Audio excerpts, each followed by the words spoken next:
1 minute.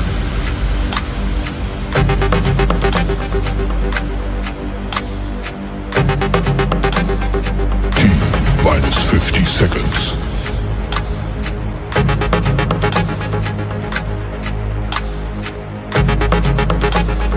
T minus 40 seconds.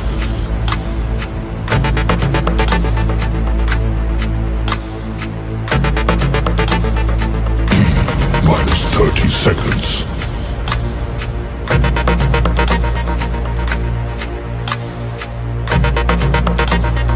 T minus 20 seconds.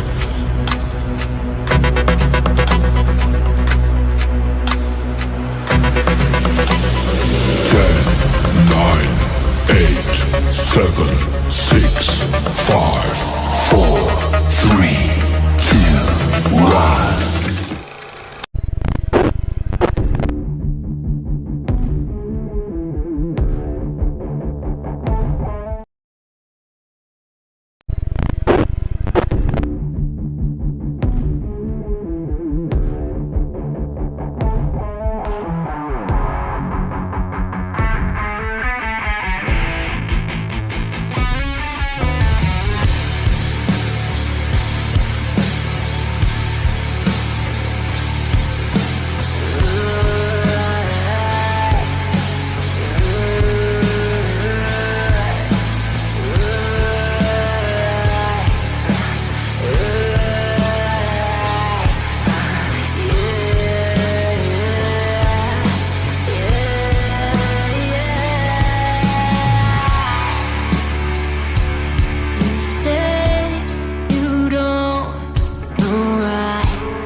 Just for today.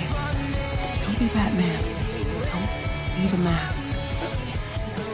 It's okay. Let it out. Just for tonight. Let yourself fall apart. I promise to hold you together.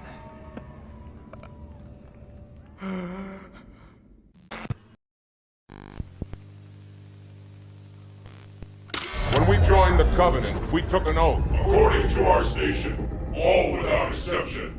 On the blood of our fathers, on the blood of our sons, we swore to uphold the Covenant. Even to our dying breath. Those who would break this oath are heretics, worthy of neither pity nor mercy.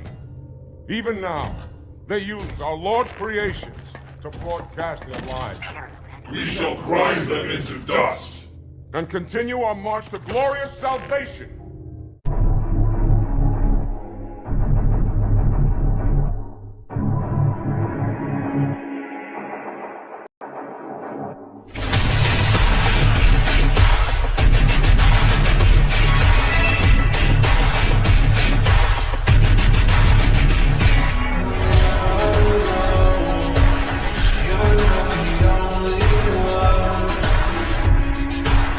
You're like a love star.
little ribbons on her skirt.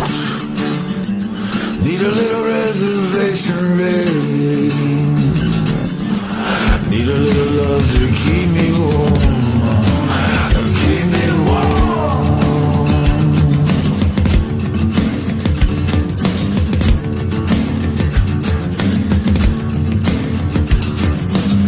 3 grass on my dash. A little tobacco in my lungs. 17 miles up ahead on a midnight casino run. Here they come. Here they come.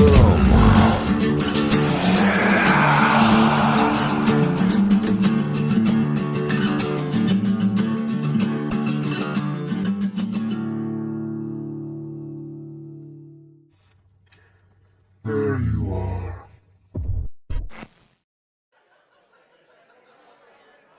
Excuse me. Excuse me. Can I have your attention, please? Tonight, we have for you entertainment of the most marvelous of sorts. That's right. Back from the dungeon, the King's Jester will give you the performance of a lifetime. It's true. So, without further ado, everyone, welcome to the show.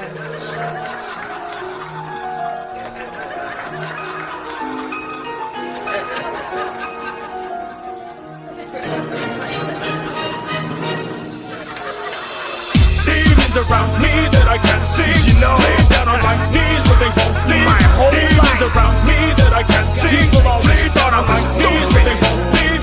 Demons around me that I can't see. Lay down on my knees, but they won't leave. Demons around me that I can't see. Lay down on my knees, but they won't leave. I'm smart as they come. Just be careful what you're trying to pull. Being sneaky, trying to out-treat me. You must think I'm a fool. I'm the Grandmaster, the rocket scientist from Lancaster. Dumping humongous buckets of flavor on you bland bastards. I eat rappers and crap souls. The ghost of the collapsed old shack where the black pumpkin patch grows. I scratch holes in the coffin that they latch closed. Dug up through the ground, broke the surface and my ass rose. Now I stand with the staff in my hand, a broken man looking out over the land from which I was banned. But I return in disguise to blend amongst the people, menacing, seeking vengeance against any presumptive evil demon spawn. Sneak in your room at the gleam of dawn, wake you up, stab you in the face before you even yawn. And this is how I envisioned it all along. Just give me the heads of those who imprisoned me, I'll be gone. Demons around me that I can't see. Lay down on my knees, but they won't leave. Demons around me that I can't see. Lay down on my knees, but they won't leave. Demons around me that I can't see. Lay down on my knees, but they won't leave. Demons around me that I can't see. Lay down on my knees, but they won't leave. I used to entertain people in such innocent ways. Now I juggle 4-foot ninja blades and pillars grenades. Drinking kerosene and breathing flames. I sneeze at people and casually say excuse me while they scream in pain. You get indicted for corporate stock extortions. I get indicted for unlawfully breathing life into rotten corpses. In cemeteries in the blackest darkness, I start to track the park behind the maintenance shack. Dig up and snatch a carcass and drag them back to the lair. You know what happens there. Surgical staples and dry blood stain mattress tears. Replacing fingers with claws, cutting faces with saws, and implanting flesh-eating jars bigger than that of bears. That means my army of zombies is on its way to you all. The militia assault for the likes of which you can't prepare. Contraire, to be chasing you as you run scared. Hop in your closet, light a match, and this one there. Demons around me that I can't see. Lay down on my knees, but they won't leave. Demons around me that I can't see. Lay down on my knees, but they won't leave. Demons around me that I can't see. Lay down on my knees, but they won't leave. Demons around me that I can't see. Lay down on my knees, but they won't leave. Demons around me that I can't see. Lay down on my knees, but they won't leave. Welcome to the greatest asylum. Welcome to the greatest show. Welcome to the coldest, darkest hole. Watch the dancing Joker cry. Watch the teardrops on his eyes dry for all eternity. And welcome to the One genuine article surrounded by a crock of facades. So with the final bow, y'all don't even gotta applaud, cause I can give a damn about claps. I get those by pushing people into empty pools full of cocked mouse traps. All along I've been waiting and waiting, the violence and wrath that my chains were negating. Dreaming of times and dreaming of places when I can set you up and scream in the faces. Scream in your faces. Scream in your faces.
Yep. Hello, ladies and gentlemen. Hello.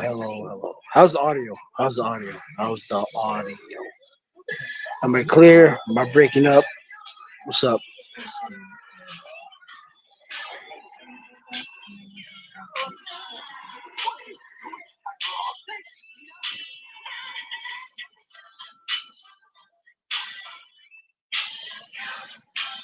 All right, cool. What's up, everybody? How you doing? It's been quite a 24 hours. It's been a very funny one, honestly. Everyone's so... All right, cool. Let me do this real quick.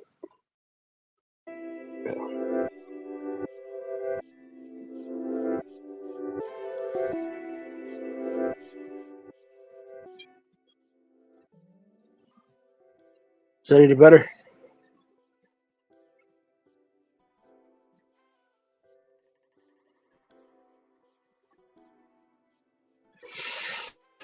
Before I even continue, let me shout out to the folks in the chat that I have left comments. Shout out to Nikki with an eye patch below. I appreciate you coming and stopping by. Thank you for coming. Always nice to have you. Let me audit you. I've never seen you anywhere before, honestly. But I appreciate you stopping by, bro. Thank you. Facts, bro. Facts. Shout out to Smitty's Corner. Everyone go subscribe to that guy. He's a real stand-up dude. Appreciate you stopping by, my guy. Thank you. And we got my bro, D the Degenerate. Thank you for all the support and the love you get, bro. Appreciate you. Thank you.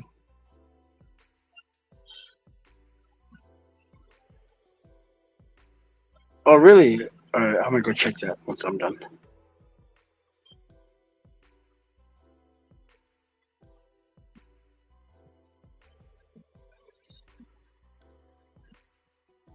All right, cool. Damn, that sucks. Try, drinking water, eating a banana, or stretching them out.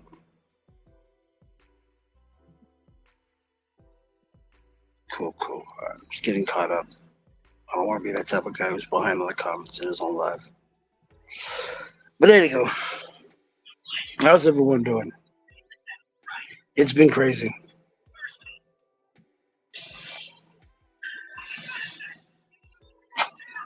I honestly didn't know what to say to any of this, but this has been fucking hilarious for me. It really has.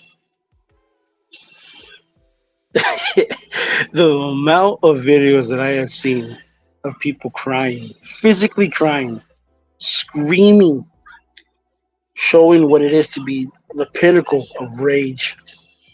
It is fucking. I don't know whether to laugh at them or to be concerned. I honestly don't. There is a huge mental health crisis in this. There's a huge mental health crisis going on right now. That shit needs to be addressed like yesterday. A bunch of folks crying and screaming, and this shit just doesn't. It just doesn't make any sense to me, bro.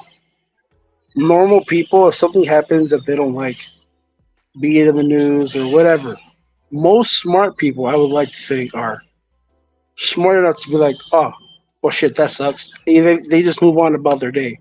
It continues as like it does the day before that, the day before that, and the day before that.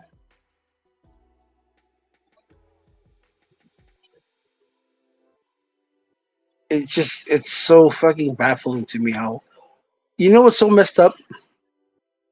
I was on a live stream earlier and they were talking about how the younger generation, like around Gen Z and those the younger crowd, the 20s and younger, how it was most of them who voted for Trump, and how there's a lot of folks who complain about how there's no hope, there's no yada yada, this, that, and the third about them, and a whole shit ton of them proved to be a majority of conservative folks, which is it just honestly, it's very heartwarming to me because it really does says a lot, because a lot of folks like to shit on them and they catch a whole lot of flack from every which way, but they proved in droves that there's still a lot of potential on the table for them,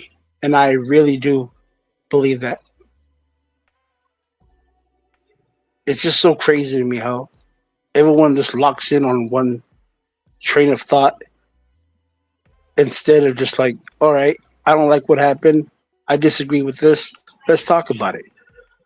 Nah, they just want to get online, yell, scream. It's so sad, bro. These are like folks in their 30s, 40s, and 50s posting shit online, screaming, raging, how they're going to leave the country, they're going to this, they're going to that. The same things they said last time when it was the first time he won. I was like, man, this is crazy. I think we're getting a round two of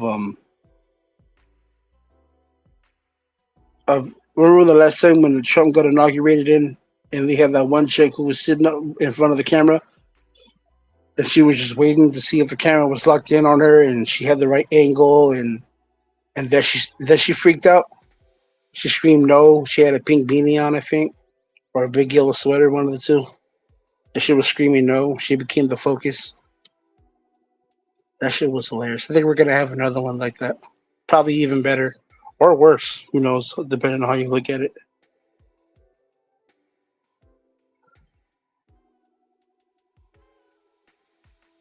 But I think, honestly, regardless, I think everyone who, even if you're not really politically inclined, I like to think that there are still people out there who just genuinely want the best, and they voted for who they felt was more qualified and more competent to get things done. And me personally, where my views are at and how I look at things, it has been more conservative, either conservative, maybe at the closest, or like libertarian. Because honestly, I'm an anarchist.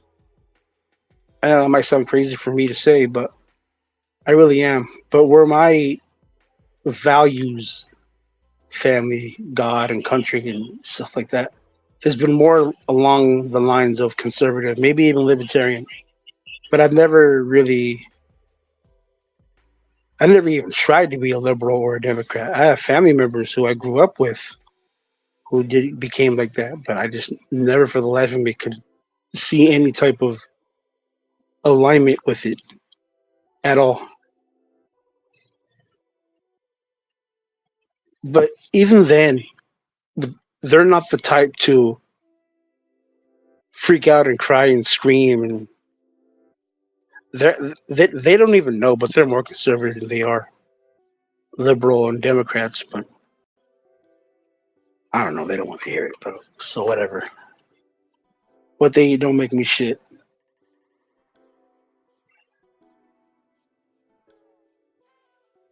But my biggest question, I would say, honestly, to regardless of they're watching this, hearing this or not, is what really changed after today? What did you lose? Are you breathing? Did you wake up? You're crying about your rights being taken from you or this, that, and third. You're still able to vote. You have freedom of speech, freedom of religion, freedom of assembly, freedom to the press, all that stuff that is in the Constitution. All that is in the Constitution was awarded to you. And you're still able to use it every single day. Every day. There's nothing there that says you can't have this. There's nothing there that says, oh, you can't have this because this. You can't have it because you're that. You can't have it because yada yada yada yada yada. And if you can't answer that, then what really is the outrage about? What specifically was the end goal here? Because if you look, really look at it, Kamala didn't say one thing that she was going to do. She just kept giving word salads. I'm going to let you delete the baby when it's fully formed. I'm going to let you do it after you have the baby. Oh, look, I got you a celebrity to look at.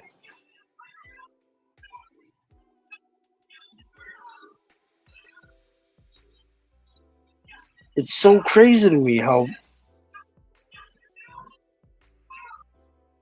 there's so many people out there who would love, regardless of how you look at it, there's so many people out there who would give their left arm to get allowed to go to the booths.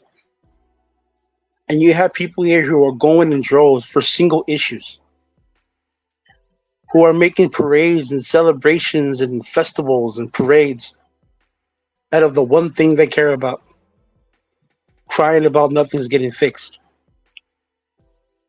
That shit's so damn. It's like an oxymoron would be putting it lightly, I guess is the word, or redundant, or I don't know what to call it. I really don't. But you're using something that should be used in a whole contrast of array of things, and you're worried about having to have more accountability and more self-control.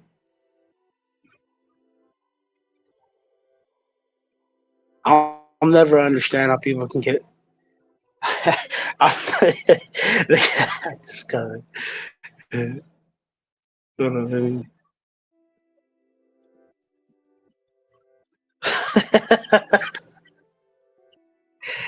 Oh shit, this guy caught me off guard. That's a good one.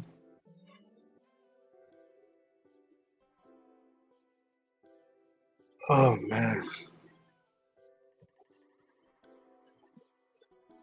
It's crazy, man. There's still people out there who are forcibly demanding that you acknowledge them as victims. That shit's crazy to me. I don't drink, but in a soda and I'll have it.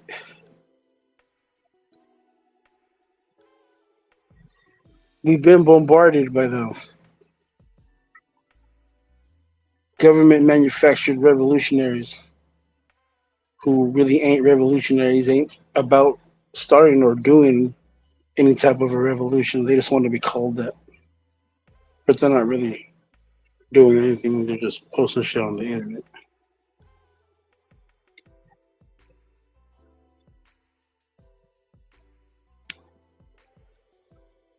I was scrolling today, and then there was just one girl who she flat out said, I don't know if she was paying attention to what she was saying or not, but she basically said that you're not allowed to have, well, I'm going to paraphrase it, but the summary of it was you're not allowed to have an individual thought nor a critical way of thinking that if you loved her, you would have voted for something or someone else,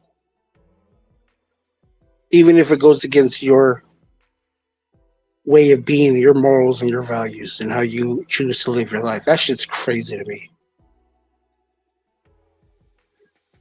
And the real reason why she said that you would be like that is because she would have your back in an argument. The fuck? This is what we become. This is where we're at now.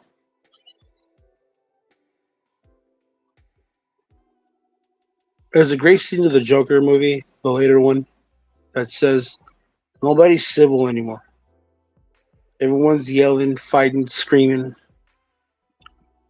No one knows what it's like to be the other guy. It's very crazy to me, bro. This is, in no way, shape, form, or fashion does it deserve to get this far.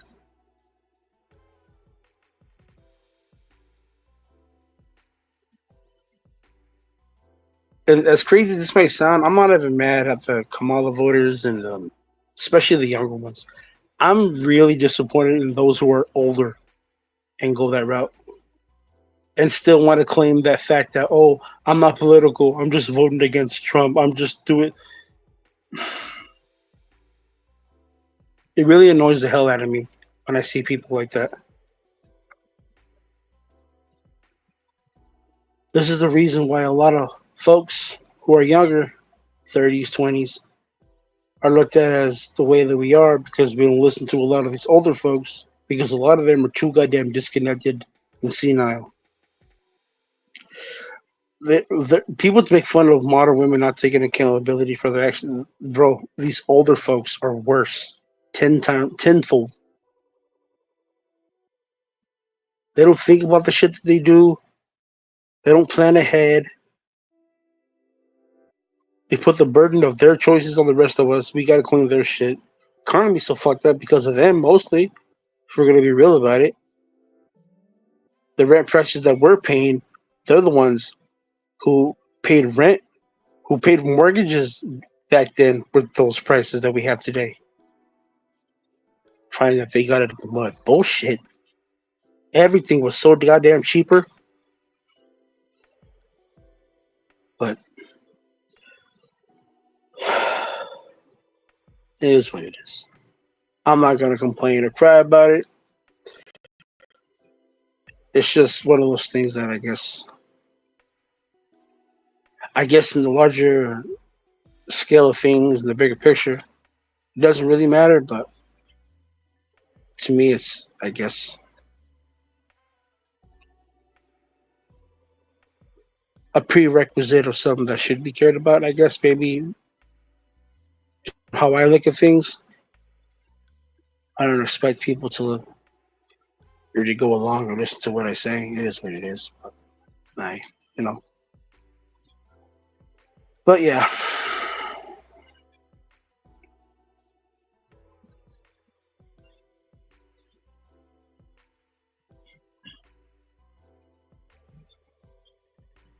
I'm gonna try something real quick. Something everybody else has been doing. I'm gonna see what's up. See if it works. For a quick commercial break, and we'll come right back and finish the discussion.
And we're back. It's a quick little commercial break. Had to rehydrate. But yeah. Also, before I forget, I've been procrastinating a lot, but this weekend I should have the mic. So we can start gaming correctly. Streaming. Game streaming. Man, what is wrong with me? I'm tired. Went to the gym today, had a push. No, pull day. Yeah, pull. Today was all shoulders and back. And I committed to it today. I really committed. I always say, I'm going to have this type of day, I'm going to have that type of day, and I go against it, and it makes my workouts a lot together. Today, I committed to doing the one thing today, and I'm feeling it. I'm proud of myself. Yeah, I found a decent priced mic, an aux cord with the mic built into it. Decently priced, and judging from the reviews about it, it seems to be that it's pretty good quality.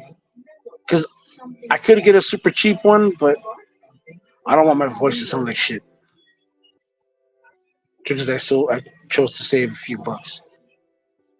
I'm not even sure if the Oscords is compatible because I don't have Beats. I have some generic type fucking headphones, but I was gonna get a Beats aux cord with the thing in it, but I was like, and it was $30. But I was like, I don't know. I don't know how the voice is gonna sound, or nor will it. If I know if it'll be compatible with the headphones that I have. Is a nuanced process. Too many headphones off the charger. I'm gonna gotta get a not a MAGA hat, but there's a mosh pit hat that says "Make mosh pit great." Man, I can't talk. Make mosh pitting great again, or cool again, some shit like that. It's $10 hat. It's pretty funny. The comments on the post were hella funny, so I had to get it.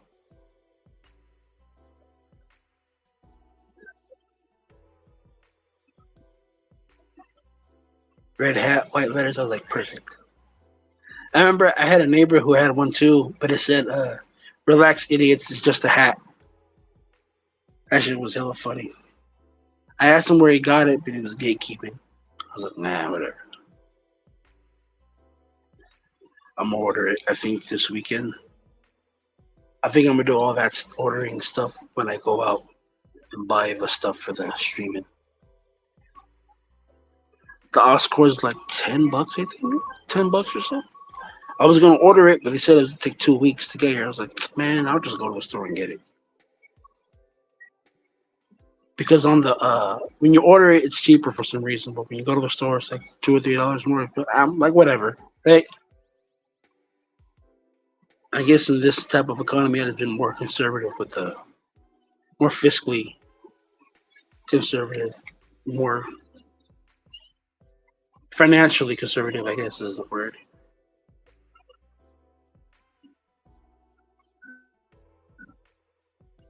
But yeah, though. I watched AEW for like 2 seconds today. I was looking at it, and I was like, I was gonna watch Malachi versus Adam, but I completely forgot. Yeah, that's true. Very true.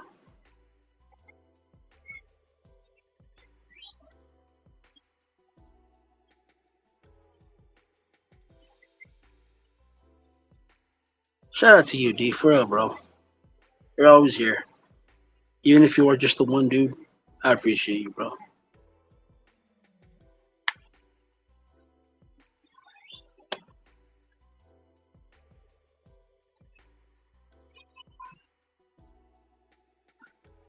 They are, huh?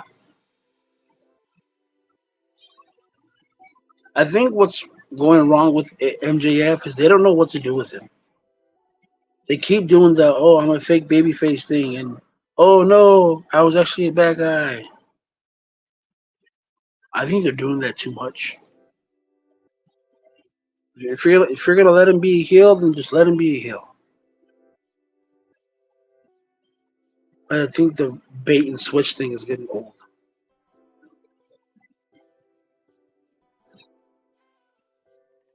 Facts, bro.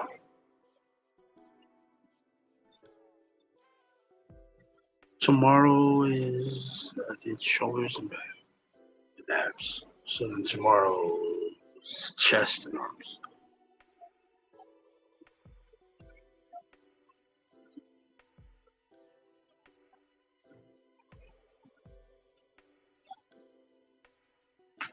That's crazy. They came to my city the other day, and I completely just dropped the ball on that. Because I've been wanting to go to a show for a while, just for the environment, just to see what it was like. And when they came over here, it was the most people they had ever in a show. I think it was the first time they had a full building in a long time. That's crazy to me, and very cool. Because my city is a very much event-centered city. It's known for having a lot of wrestling history stuff here.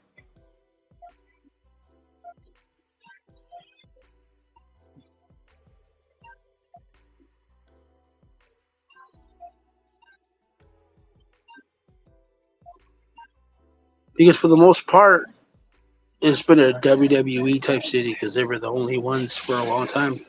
Even back then in the 90s during the Attitude Era, they came over here a lot, like a lot. Even if it was for like the off-camera shows, like the house shows and stuff like that. They had a few pay-per-views here. They even had WrestleMania here once.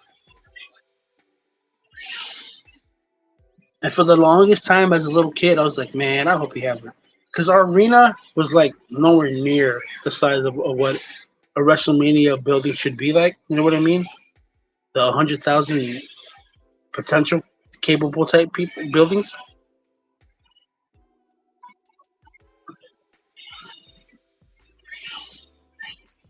But when they had WrestleMania here once, I was like, I couldn't go to it.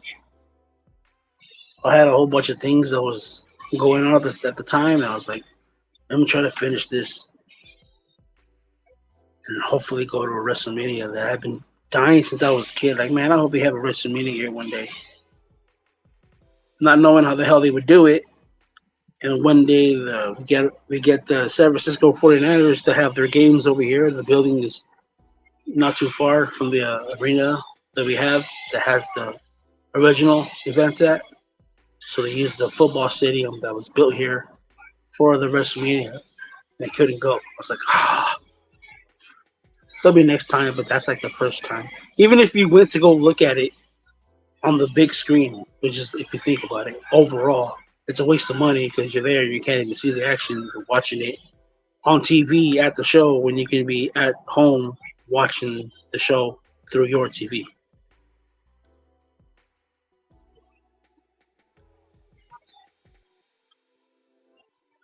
The first show I went to, I was, I think 6, maybe 8.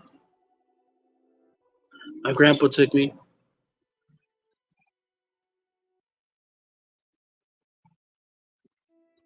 It wasn't often he wasn't able to take me, but it was memorable the times he did.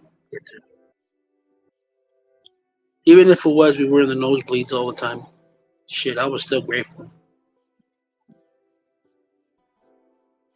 But one day, WWE came over, and I was like, yo, I have the opportunity to take my little brother, and he's never been to one. And I finally just like, fuck it. I canceled everything and just said, fuck it, let's go. He had a time of his life. I have a few videos I've posted. Just the entrances and stuff like that.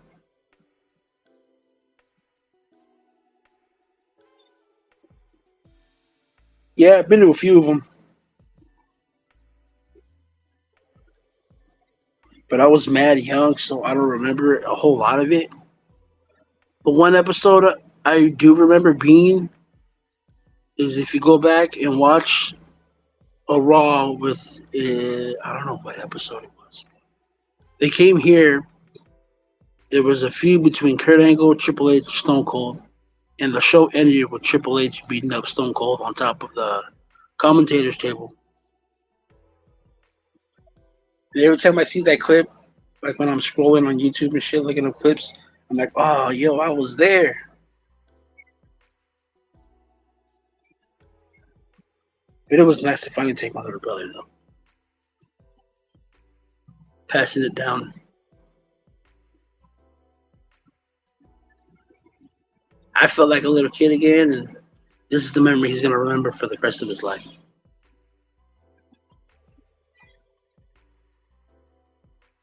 Oh, that's sick. That's tight.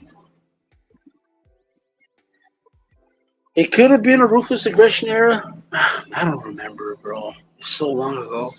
I want to remember it. But sometimes I have trouble remembering yesterday, so. One of the many gifts when you get older. I make it sound like I'm fucking old man and shit. I'm only 33, but shit, I feel it.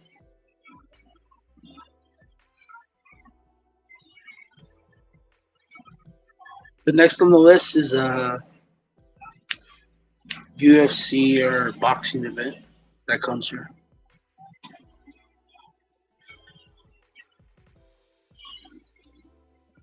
UFC's never here, but we used to have our own MMA promotion over here. It was a long time ago. It was called Strike Force. But UFC, just like WWE, bought up all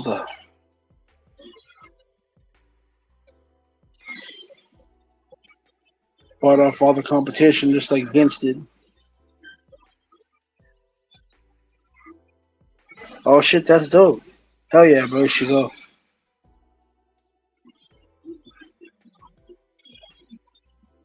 I got so used to watching it on TV that I was thinking to myself, man, I don't know if I go, if I like it or not. Because I like to hear the commentators talk. Damn, it's a whole different show when you're there, though. It's it's night and day. It's almost like when you're watching a video of somebody at the gym, but then like you go to the gym. It's a completely different feel. Even if you're not even working out right away. When you're there at the gym, there's like an aura about it. There's like a certain, like, I don't know, maybe it's just me. Like a mystique type of feel to it. There's just something about it that's just different, I guess is the word. But it's fun. It's really, really fun.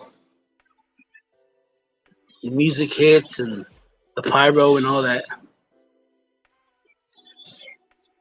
Next time next time I go, bro, I gotta get seats behind the commentators. I don't know why, but not hearing them was like, for some reason, you can hear them in the back of your head when you're watching the fun, the event. You just can hear their voices talk.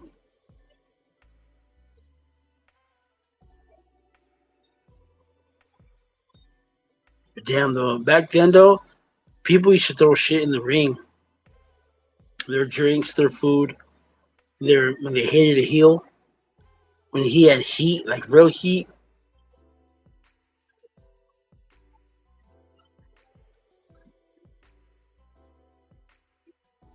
There's a lot of ups and downs to when wrestling went PG. A lot of ups and downsides, but man, back then in the 90s was crazy.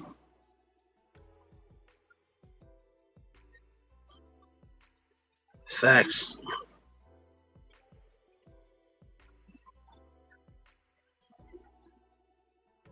Last time we went, when I took my brother, we almost got in a fight because we were frustrated because we couldn't find our seats.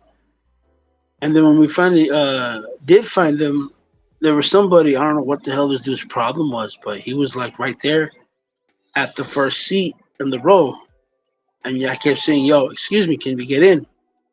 And he kept looking at me like I was crazy or something. And I was like, bro, like, yo, can you move so we can get in? Eventually, what I did, bro, is I just walked right past him. I kicked his foot. Him and his lady fucking just scrolled past him. Since they didn't want to let me in, I had to forcibly walk in. Me and my little brother crawled right over them. Since they wanted to be so rude and not let us in. It was so weird. It was like, the fuck? This is our first encounter. You make it seem like I did something to you or not or something, bro. They had to kick their feet out of our way to get to our seats. And when we sat down, we were still in the damn wrong seats. That was like God telling me, like, bro, dumbass, this isn't your aisle. In a way, we were the wrong ones. Him for not letting us in and me for not knowing.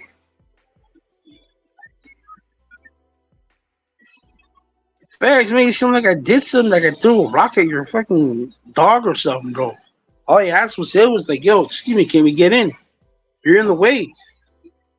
Huh? What? What? Huh? And I was like, bro, I have two options. I'll beat the shit out of you and I get escorted out here. I lose $100 and a chance at a good event, or just like, bro, just be a man. Just let me go through. And I said, fuck it. Whatever happens, happens. Walked past him and just kicked him and his lady's legs out of our way and sat down. That event was crazy, though. Got some cool people by us, though. Just yelling out hella funny ass chants. That shit was hella funny. Have you seen that meme of these guys at a MMA event and there's this guy in a yellow shirt and he stands up, twist his dick. Some guys in the next to us are yelling that shit out. That shit was hilarious. Cause how perfectly timed it was during the time in the match. That shit was hilarious. That shit was funny. Had a few dudes simping over Nia Jax. I was like, yo, that's crazy. I thought I was the only one. It's because of her, bro, why I like big women now. I don't know what the hell she did to me. I don't know why. Normally I would say ew, but I don't know. Nia did something to me.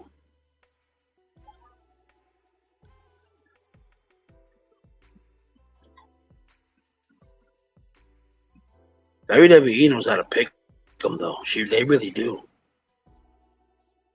Regardless of who they pick, they make sure they're hella pretty. She is, bro. People, I try to tell folks, and they're like, no, she's fat. No, she's dumb. Like, you're a goddamn lie.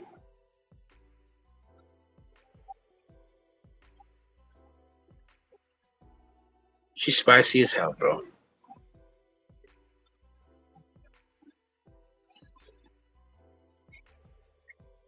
I don't know what it is, bro. I honestly don't. I just look past the size, I guess. I don't know what it is. Oh, what's up, Barb? How you doing? Thank you for coming. Thank you for stopping by. Facts. That's what I said.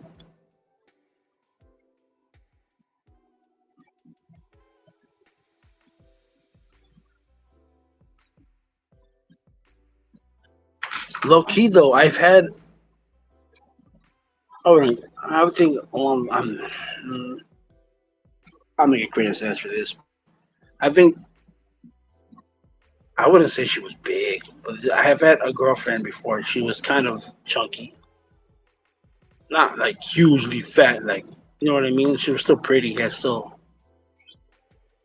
but even then, there was something off about it that just like felt weird about when I was in public with her. When I look at Nia, I'm like, man, I would do things that's illegal in 7 states to you, woman.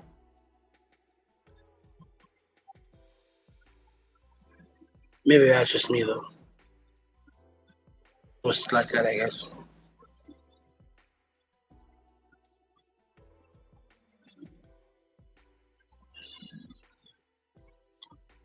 Her and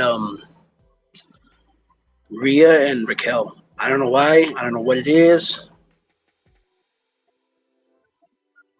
The thing was with WWE, when they pick the women, they make sure they're fine. Like, they make sure, some way, some form, or fashion, that there's something there that keeps your eyes locked on.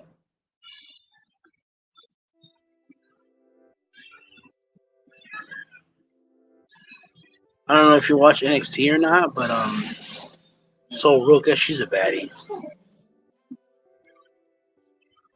Whoo-wee. It sucks she left WWE, but have you seen her Instagram, bro? Shit. She literally has nudes up.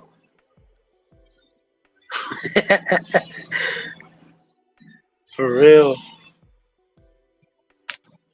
She has there. She is new, but she's not showing nothing. But she shows enough on it.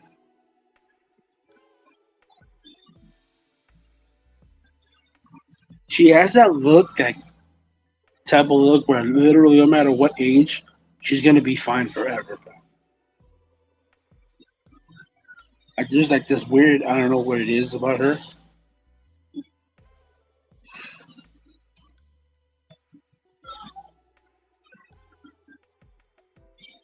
I've seen people post, like, take screen grabs of it, and I'm like, bro, y'all are down bad with these photoshops, bro.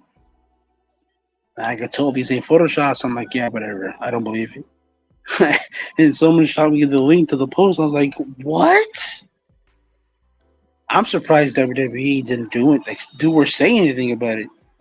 I remember at a point in time when something slightly edgy would get folks fired over there. Now, because I guess, Triple H runs things now, he could care less about what they do. He lets them live their lives. Like Vince, how Vince ran it. I'm not there in the back. I know, but I think it's safe to assume there's more leniency ever since Triple H got a hold of it. He hasn't been the best, but he's been good. He's been better than what we had before.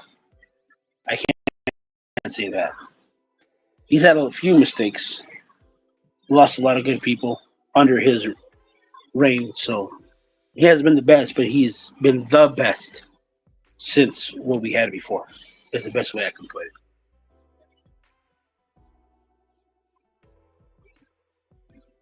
When I heard TKO was buying both UFC and WWE, I was kind of assuming, I don't know if you watched TNA or not, but there was a short time and period where a bunch of MMA fighters were coming to wrestle. That's what I thought what was going to happen with WWE, but that's been not the case so far, I guess.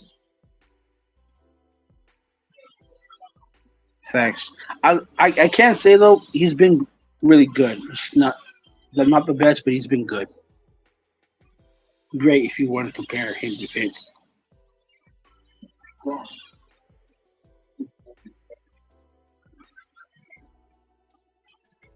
The thing is about him though is a lot of folks, they're not used to long-term storytelling, so all of the fans are still used to how Vince's style is giving you what you want right away, and there's no build-up, there's no gratification to a conclusion of a storyline. But Triple H, what he's doing is he thinks a year ahead. And when I first heard of him taking over, I was like skeptical at first. I was happy with a few things. I was upset with other things, like how with Cross, I didn't like how he kept essentially making him lose and keeping him off camera. Didn't do a whole lot with not doing a whole lot with a lot of others, and ended up losing some. But at the same time though, that I can tell the nature of the business, wrestling. It's a constant thing that keeps just moving, regardless of who's there and who's not. So Yeah, there's a different change of pace to how they're doing things now as compared to how they were before. That'd be dope. He's gotten swole, bro. Have you seen him? He's gotten huge.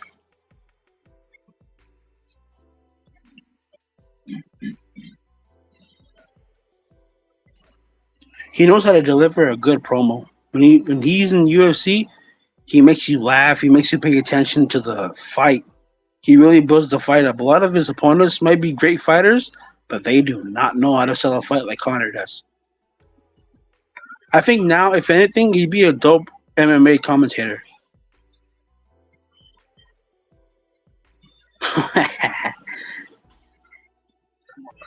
What's up, Zax? How you doing?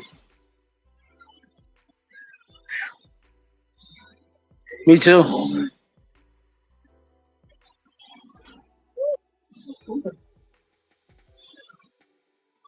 It sucks that Raw's leaving Monday Night Raw is leaving USA and they're going to Netflix. I don't know what the hell that deal is about that.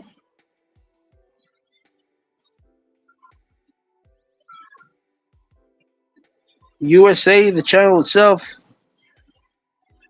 already allows uncensored content because I watch a movie that comes right after Raw, and there's a bunch of f-bombs, there's a bunch of nudity, there's all kinds of stuff, and I'm like, why the hell is WWE censoring their own content when they're on an uncensored network? And everyone thinks them going to Netflix is going to change that. No, it won't. Hey, the golden era though.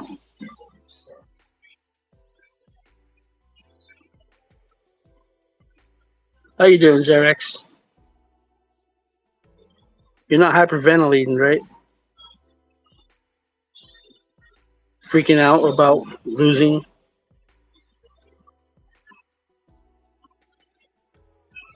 Don't worry though. I still love you.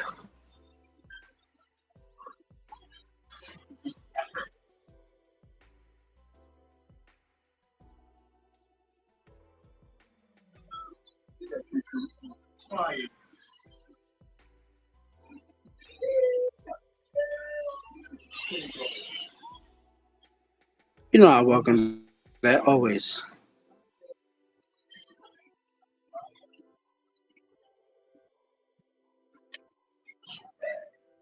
Oh yeah. Too hot to handle, too cold to hold. No pukesters helping me to the left, no pukesters helping me to the right. Didn't need them then.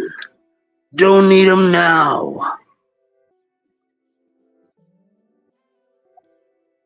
Got your eyes on the listen. Yeah, I see it. Yeah. Uh-huh.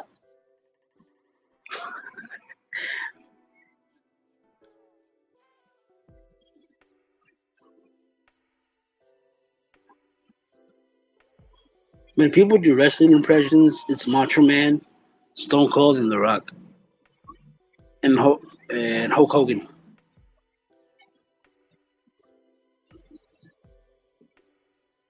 Really? Very interesting. May I ask why?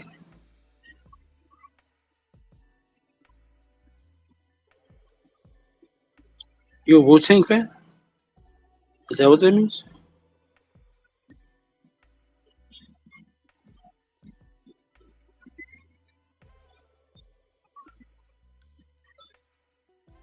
Damn, I gotta delete all these. Boom, boom, boom. Boom, boom. Boom, delete that. Delete that. Delete that. Delete that. Jesus, I have too many links saved up.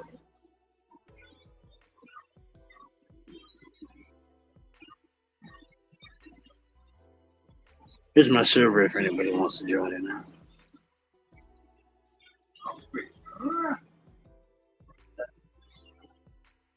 Big John Stud. That's a classic right there.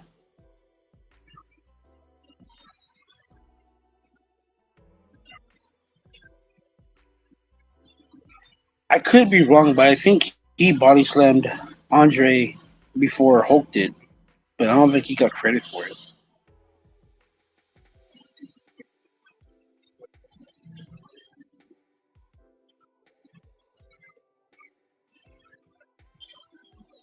Y'all know Hulk broke his back when he did that? When he slammed Andre?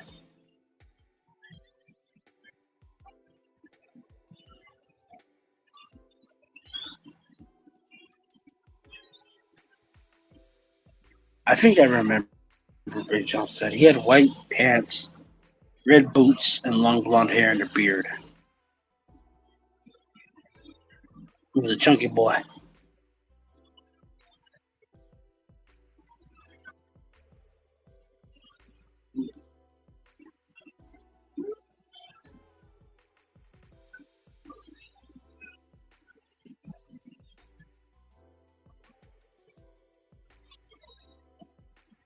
Very, very interesting. Very, very interesting. And this is his last 4 years, so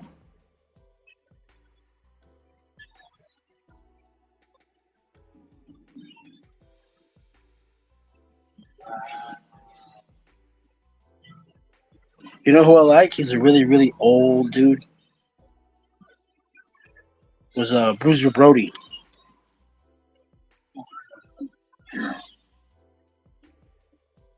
I like Bruiser Brody. I like his promos too.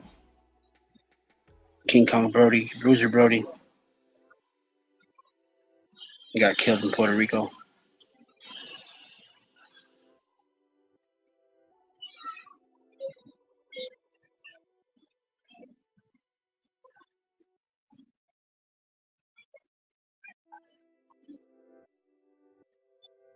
Yeah, I think he's a little before Big John Studd. He was around. I think he should have been in the 80s, maybe 70s, maybe. It could have been.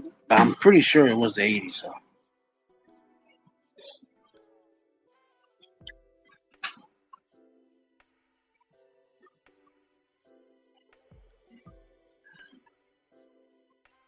I gotta start holding panels up for wrestling shows, bro. I gotta look for wrestling fans.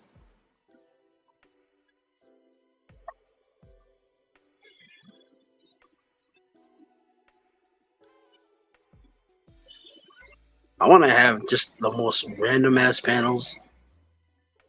I want to talk about not just relationship stuff, but just a whole array of things.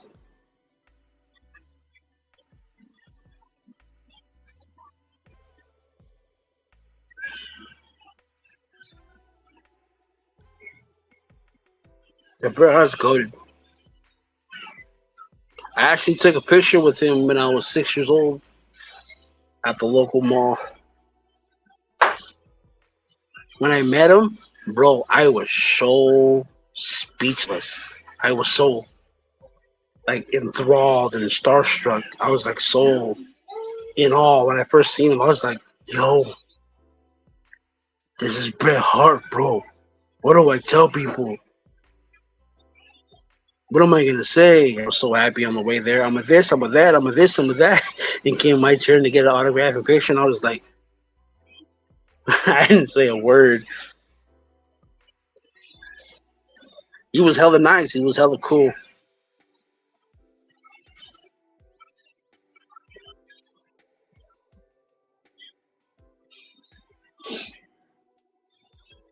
That's dope. I wonder if my grandma and grandpa still have that photo.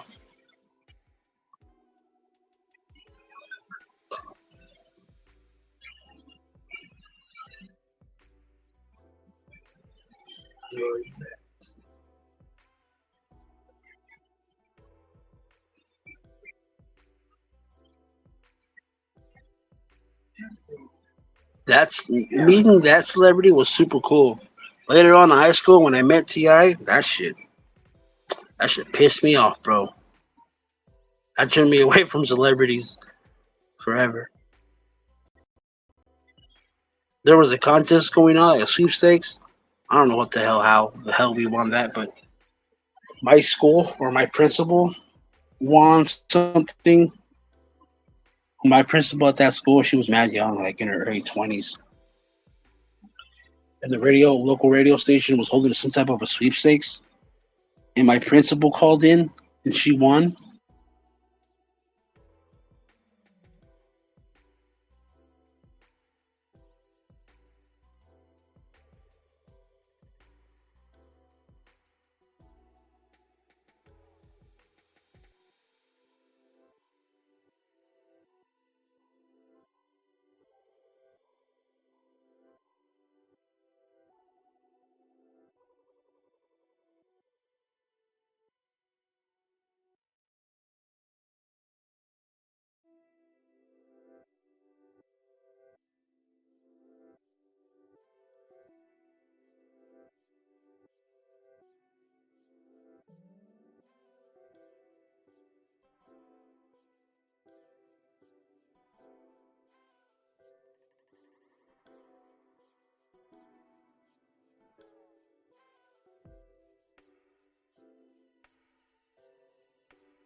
God damn, I don't know what the hell happened. I kicked out of my own shit.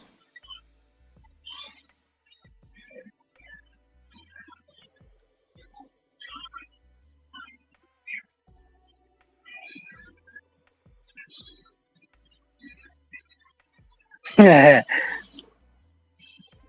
dope. I don't know what happened. It kicked me out of my own shit.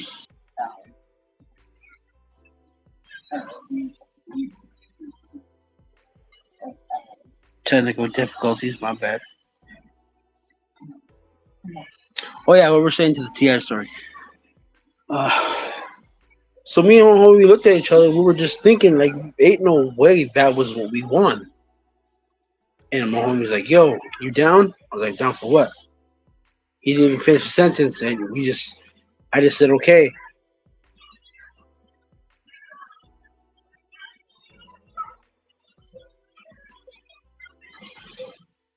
And we seen him getting in his limo, and we looked at each other and said, "Yep, let's do it." We picked up some rocks and we threw it at his limo, the back of his the limo. The limo he came in looked cheap as hell too. And we were so chicken shit, we didn't even get to see if we broke the window or not, or did any damage. We heard the noise, we heard the boom.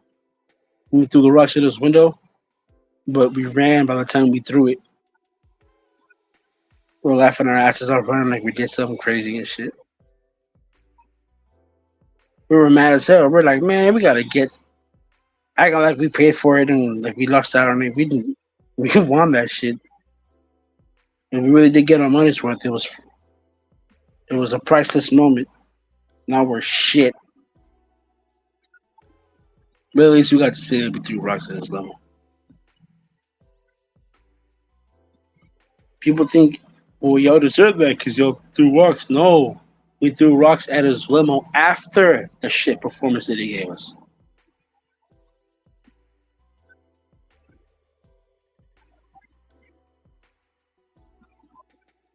And I'll do it again. Bop, bop, bop. But nowadays, though, if I were to see a celebrity, I would just like keep walking past them. That aura that celebrities used to have, because of T.I., I can care less. So in a way,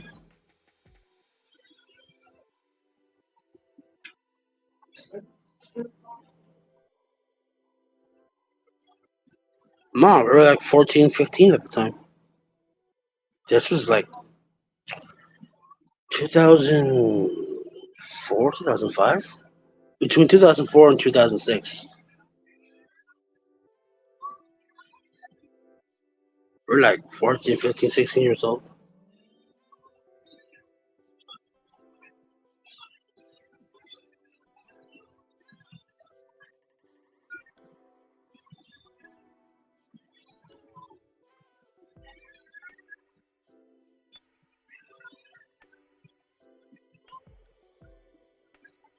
I have high doubts about that, but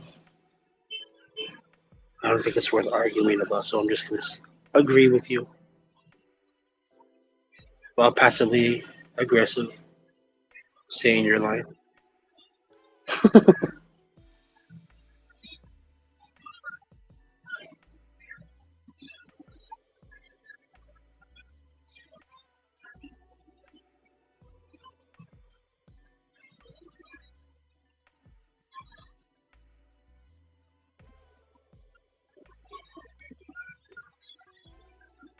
That's crazy.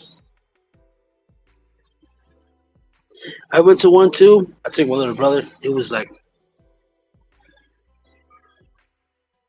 man, he was mad young. I see around 7.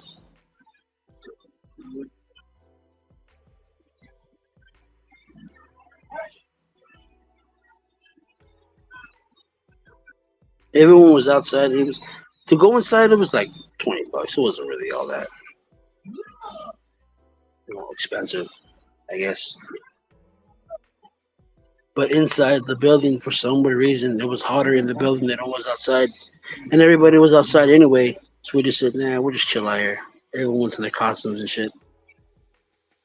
Other brothers kept walking up. Can I take a picture with you? Can I take a picture with you? Can I take a picture with you? I was like, damn. There was this old fat lady who was bothering one of the vendors there. I wanted to check her, I really did, but it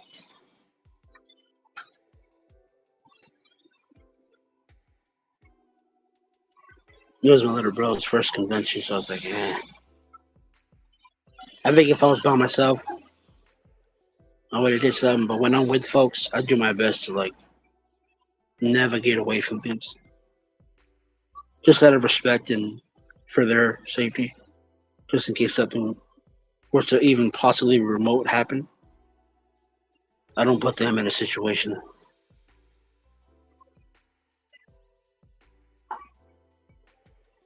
Because normally I would just go off the bat and just be that guy.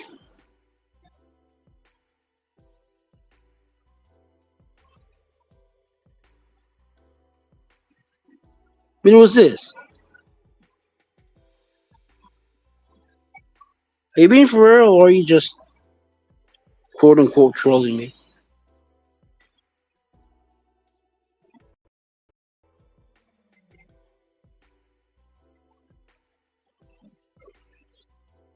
I remember we were downtown chilling at the park, and it was like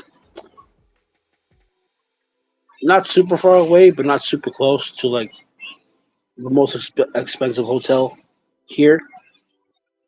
And folks would say that if you see people going in, sometimes it's celebrities. I'm like, oh, for real? But how we are, we just don't really care to go walk up to them and be like, yo, who are you?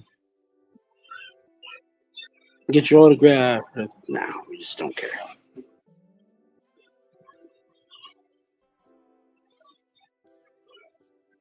But pretty much that's, I don't know, maybe it's just me and I'm just being biased with nostalgia, but celebrities don't even look or seem like celebrities anymore. Like, they used to have this type of aura with them.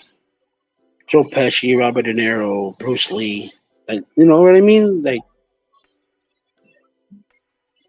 today, I don't know what it is, bro. I don't know. I can't pinpoint it. There's something off about it. They just don't seem like celebrities anymore.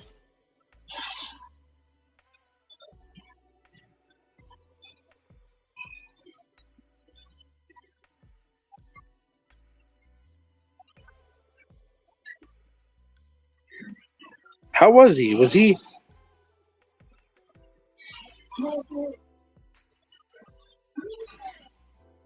That's very true. Yep. I think that's what it is. I think what made a celebrity is they weren't accessible. You always saw them and like, guess who's coming to your town? Yada yada. Or you're watching a movie, your favorite movie, and that type of stuff. But overall, today, I think, yeah, social media has made people seem like just because they follow that account, that they're following them or something. It's like, yo, there's a thing called the media team. The celebrity that the page is based on, regardless if it's verified or not, it's ran by somebody else. If you're a celebrity, that means you're busy. You don't got time to scroll on Instagram and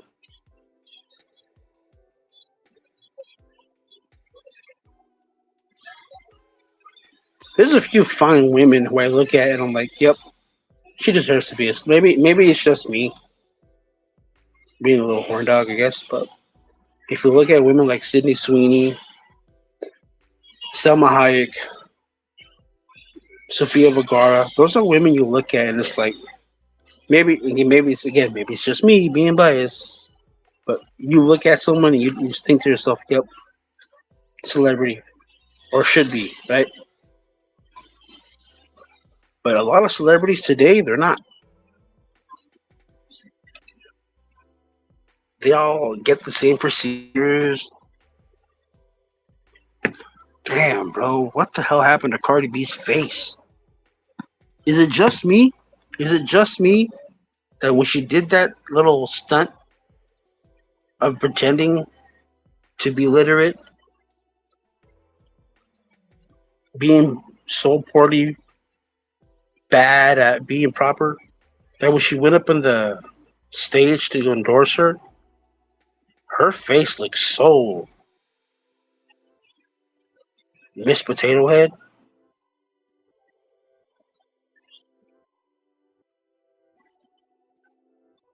If you look at her face before she got her teeth done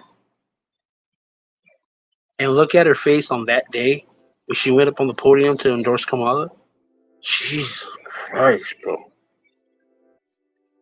These people don't even look human anymore.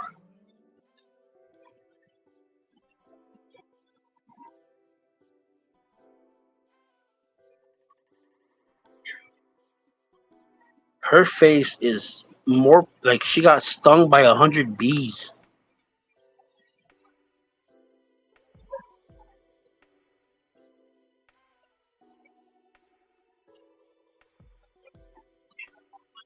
Look at her in that clip where she's screaming what was the reason, or her little video she did before she got her teeth done.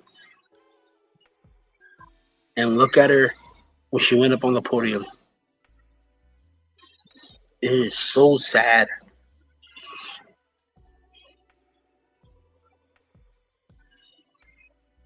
I mean, outside from the audience, it's crazy. Outside from the obvious that when these celebrities get older, they forcibly compete with the younger ones. And I know for a fact it's these older celebrity women that are telling these younger women to do what they're doing to get all kinds of botulism injected into their this, that, and the third.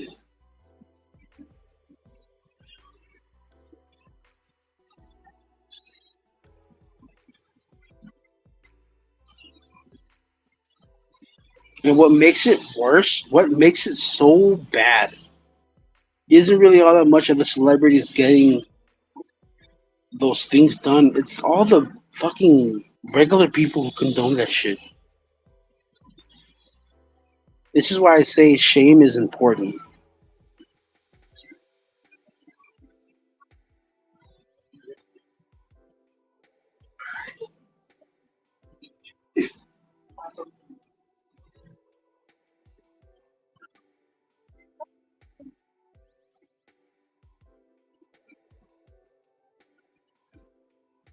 For real.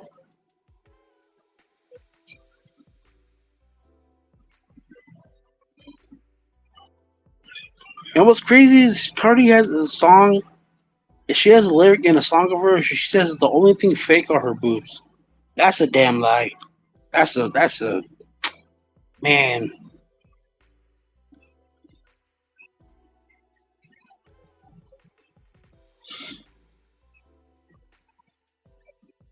Everybody endorses it. Everybody brags about it. Everybody just praises and worships it. But hookup culture has ruined and messed up so many things. It's not just society. It's fucked up. It's messed up the inner workings of a lot of families. It messed up a lot of people's way of being, how they were brought up. It messed up so much. It's such a deep rooted thing that I honestly believe that I don't know if there's ever going to be some type of a recognizance of anything that says we're on a good path society wise. It's such a deep rooted thing that you think it's like it's somehow victimless, but it's really not. Everyone who participates in that is a victim. But what makes it worse is everyone's doing it, choosing to do it willfully. That's what makes it worse. Is it's such an easy fix. Is to not just not sleep around. There isn't a value that's brought to the man or the woman. There's nothing that nobody wins. It's really stupid and contradicting and a whole damn lie to say that you're pro hookup culture, but you're against the shit that it has a what's the word I'm looking for? That it makes it seem like you can't tell me you're for one thing and then tell me you're against the consequences of it.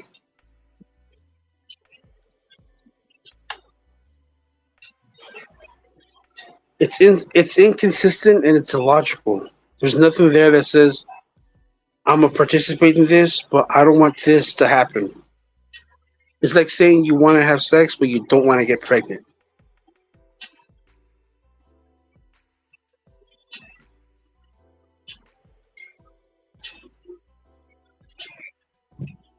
I can't believe I haven't done this yet. I'll be right back, folks.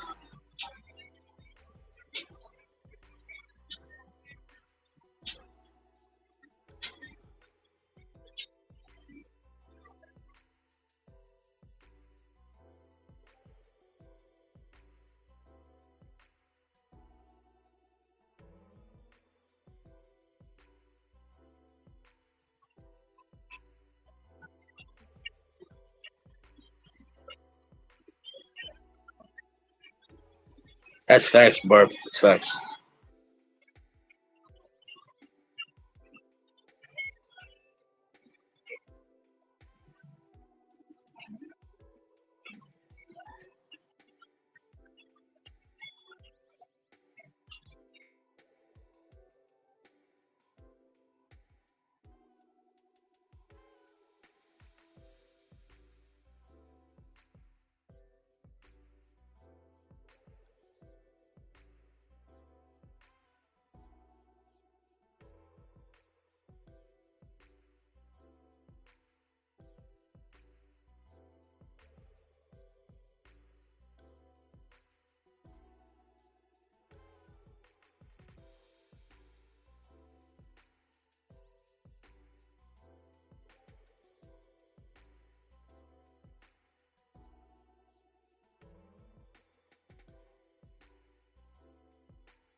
I'm so sorry for being all unorganized.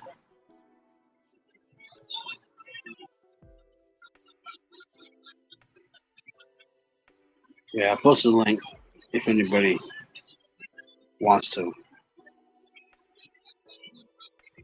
But yeah, back to what I was saying though.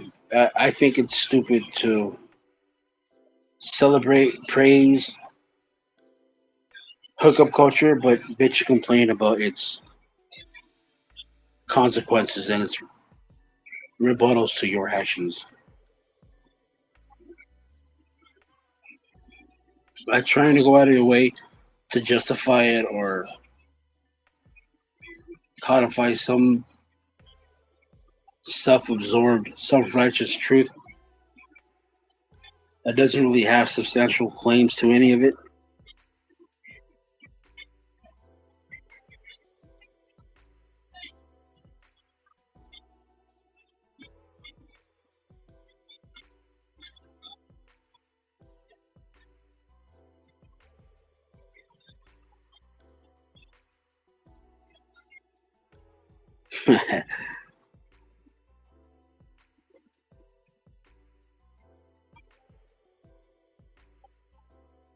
Nine times out of ten, for some weird reason, now everyone's just doing it for entertainment value. It brings in the money. It brings in the.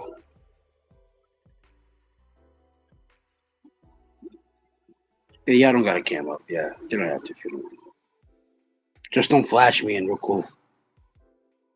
Do that in the back chats.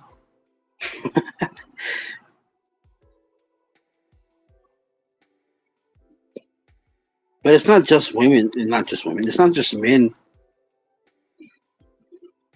participating in that. It's literally both men and women.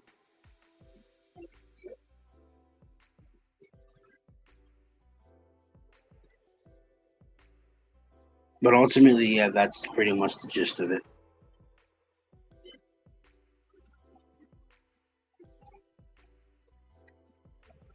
What's so funny about this is I went live specifically because to see if anybody wanted or had smoke with me. I knew nobody was going to show up about it. I've been telling hella people about Trump and them and some other stuff. I went live specifically, not just because nobody else wasn't live, but I wanted to see if people were really about that smoke. Mm-mm-mm. And as always,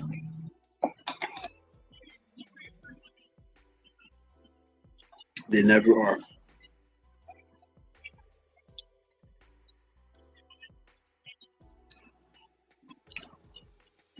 Oh, there.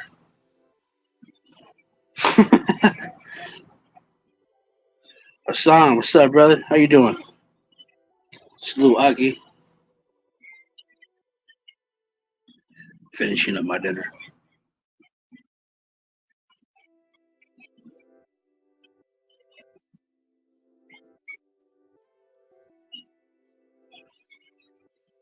Oh, D, are you doing that Tekken thing this weekend?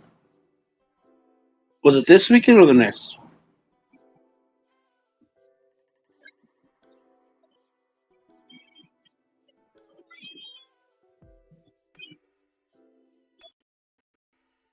Oh, for real? That's dope.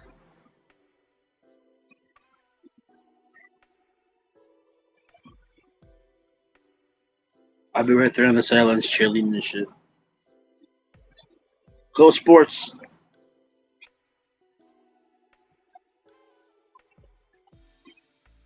You got folks lined up for it yet or no?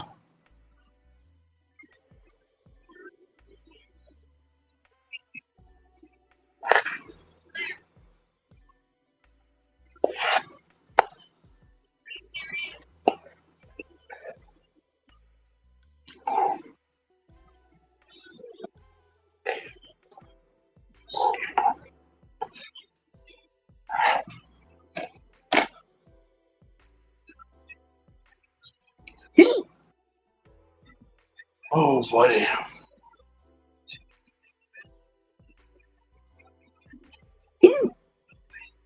I'm just finally glad it's all over now.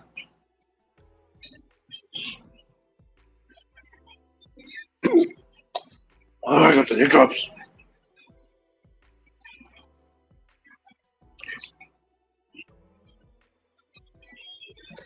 That's dope. Hell yeah.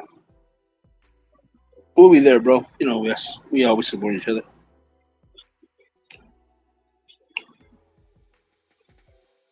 Why? What did the NFL do?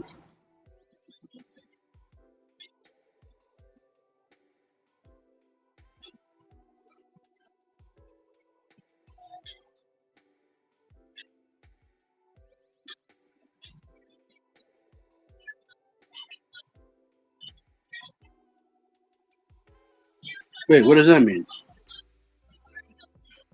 Like 5% ownership?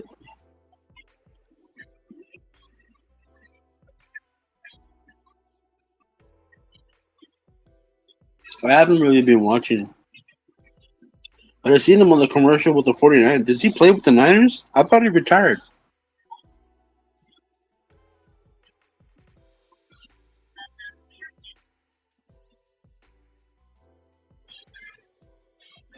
Oh wow, that's crazy.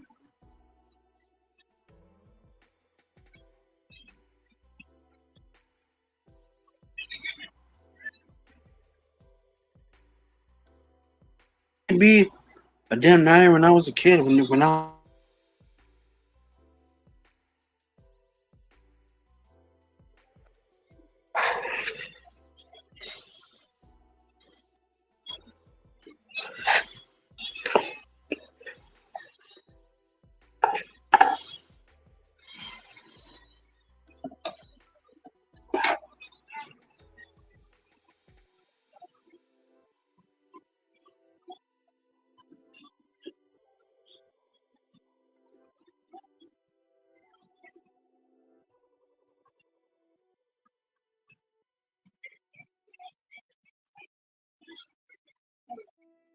football today is way different than when I was a kid.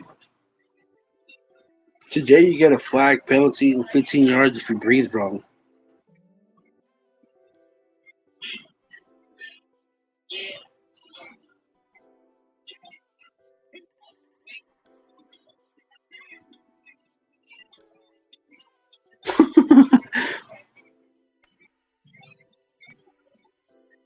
I grew up a Niner fan.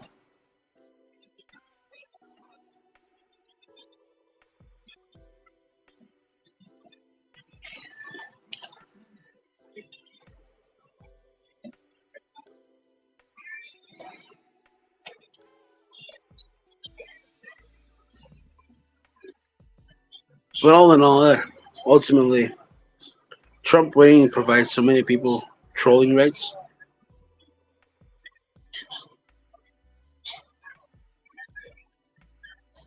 It's just going to be too easy for everyone to troll everyone else. People are going to be mad and post their reactions.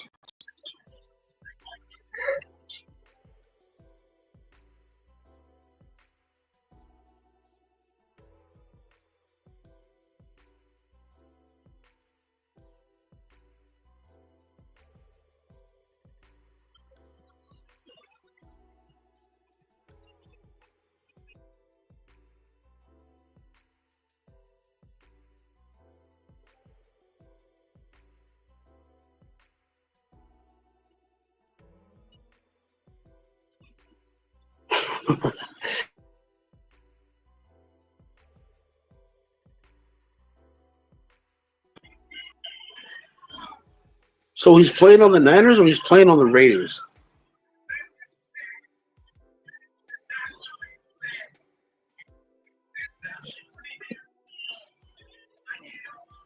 I gotta say, I'm very proud of myself being able to hold my own show.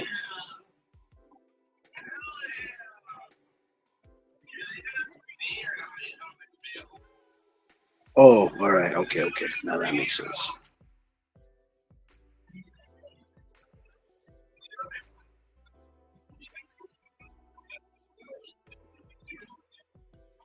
Me and Cyrax cities are very close. Well, close. Well, yeah.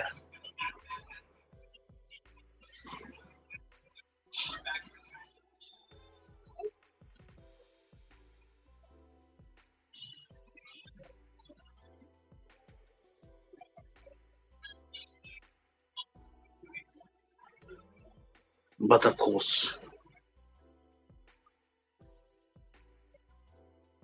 Cyrax, can I ask you something? It's probably a dumb question. It's nothing crazy or dumb either. It's like a legit question. It's kind of dumb, maybe.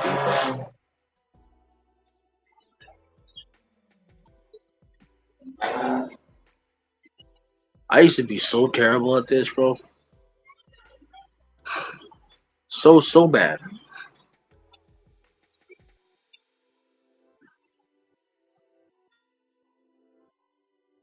Like, don't get me wrong, I'm very happy to have guests when they do come over. But if nobody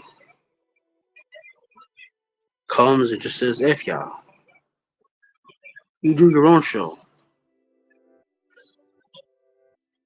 I'm in California, Northern Cali, Bay Area.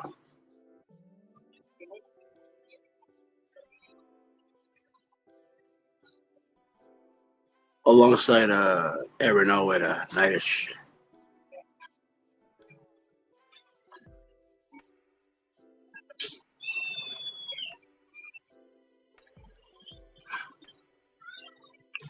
Oh, you're in Texas, D? I didn't know that. That's cool.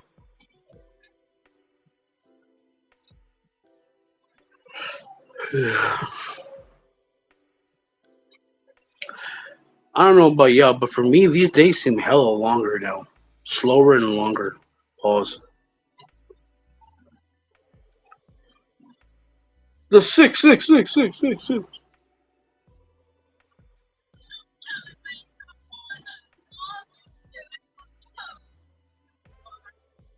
I shit on Canada a lot because, it's Canada. But honestly, I don't hate it. I mean, your government is weird. But ultimately, that's pretty much every country's government.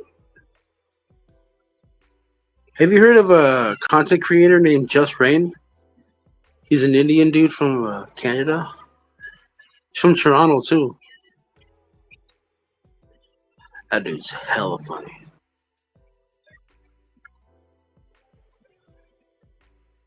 No.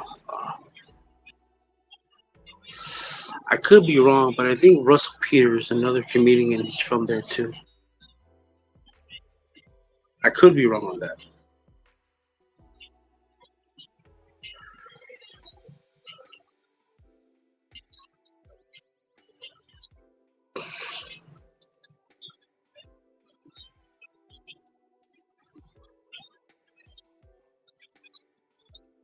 They're actually from America, but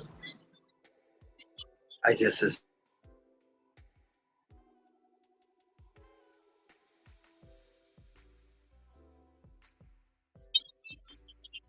I think, or moved there as an adult. And Wolverine is made in Marvel, which is American. I'm just saying.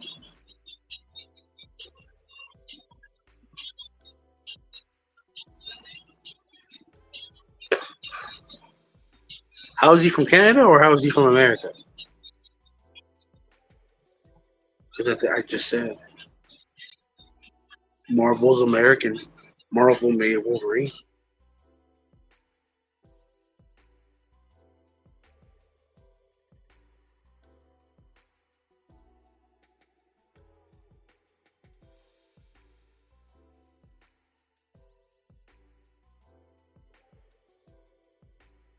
And Chris Jericho was born here.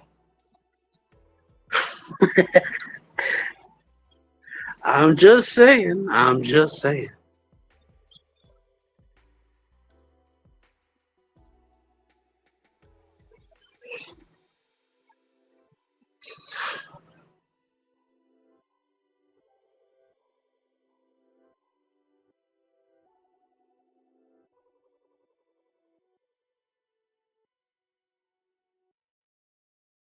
Is American and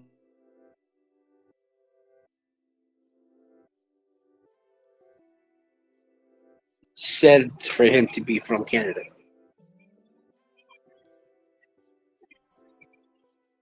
No, no, no. Don't you dare. Don't you dare. You keep that Degrassi co-star.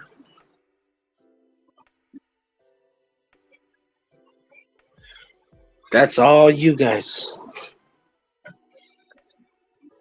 That guy's about as American as poutine.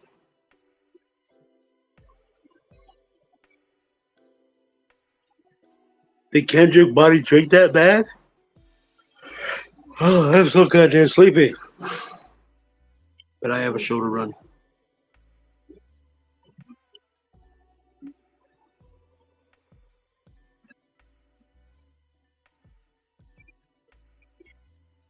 Oh, wow.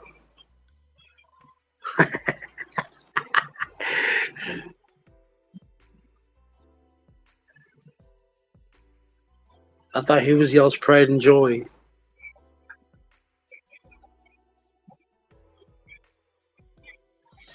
You guys are big in hockey over there, huh? My city actually has a hockey team in the NHL.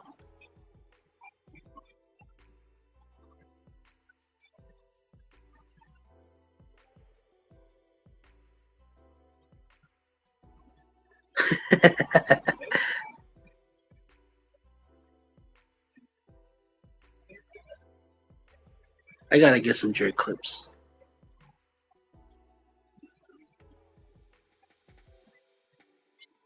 Yes, sir.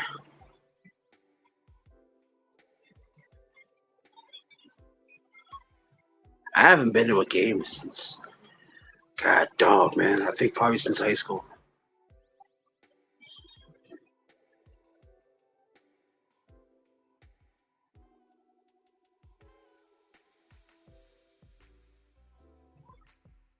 Oh, wow, really?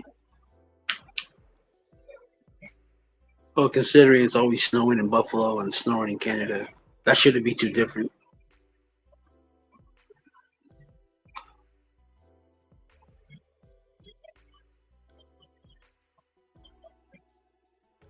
I got family in the Bronx. I think in the Bronx. Last I heard.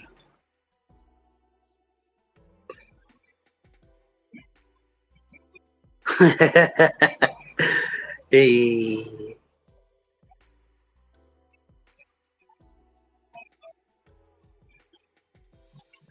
I found some Indian money from India in a dresser of mine. I'm like, where the fuck did this come from?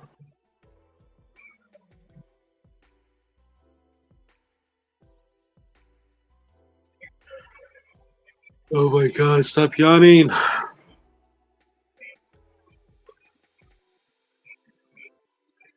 Uh-huh.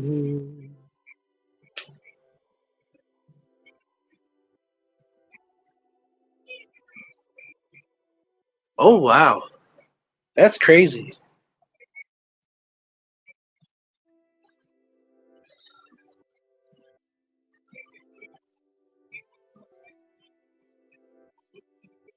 I got a bunch of folks over there too.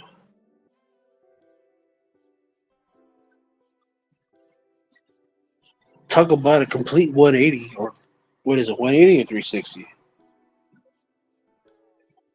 Especially in climate. I'm gonna fucking hit myself in the face for y'all one more time.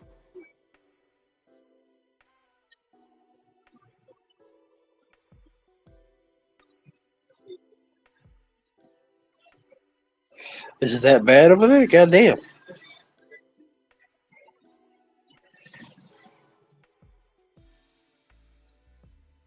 But we're always welcoming people in.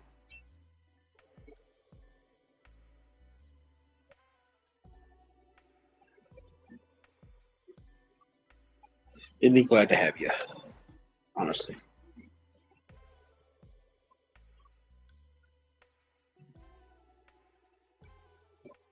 Go over there, we're full. Just kidding. Just kidding.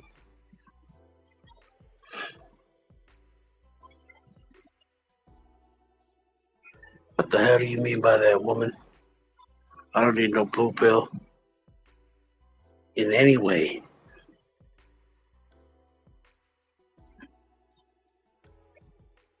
I am very much able to carry the show on my own, if you catch my grift.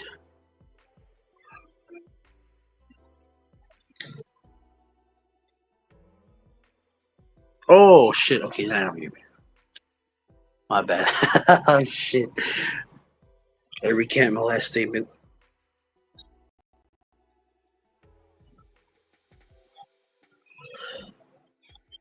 Yeah, I'm gonna get a haircut soon. I have long ass hair past my shoulders. And I shouldn't because winter's coming and I'm gonna need the long hair, but man, I got real sick of brushing it.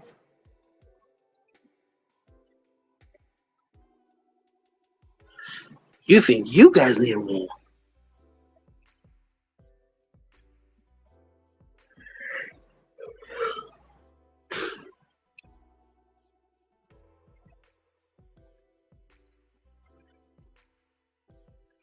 But honestly, I seen the videos in our walls. Even if we were to get the wall fixed, the wall done, even if we were to get all that done, they're still finding ways to climb over it.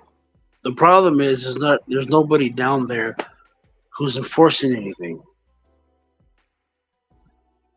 They're just, hey, don't you, hey, don't you do that? Hey, you, I'm gonna get you. You better don't do that. Oh, here I come.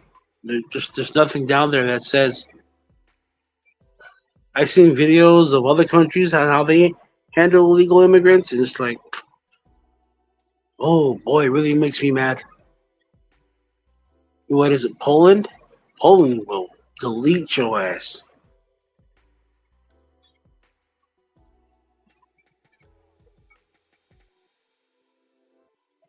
I seen a video of a little girl. She posted a video of her. I don't know where she's at, but she said that it's right there on the border of Canada and America, and you're able to hop back and forth and do whatever you want. That made me think, like, what the hell's going on up there?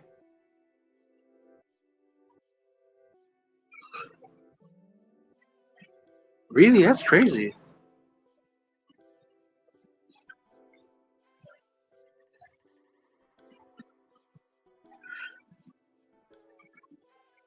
That must have been a fake video. Man. I really like Poland and how they handle illegal immigrants. I really, really like that. This SOS, shoot on sight.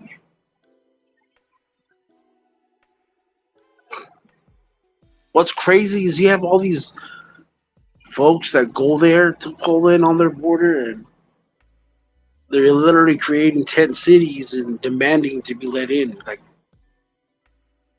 they're entitled to it or something. It's crazy.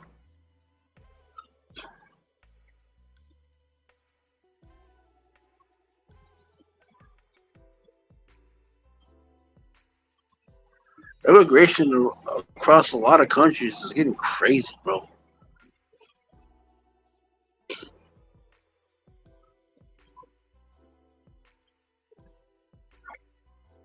Coming here or wherever, going to any country illegally, it's like a slap in the face to everyone who lives there, bro. Honestly, the hardworking, tax-paying citizen of whatever country, bro, it's not right.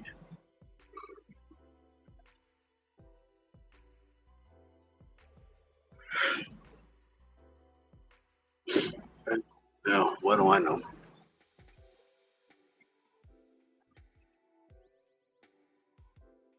I have been carrying the show for 2 hours already. That's crazy to me.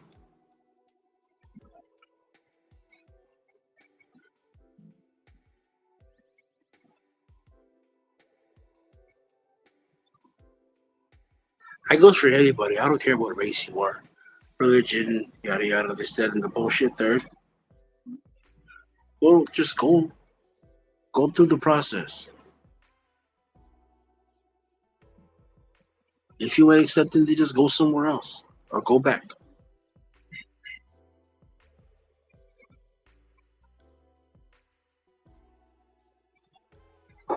What I don't understand is why the hell you think you're entitled to it to get.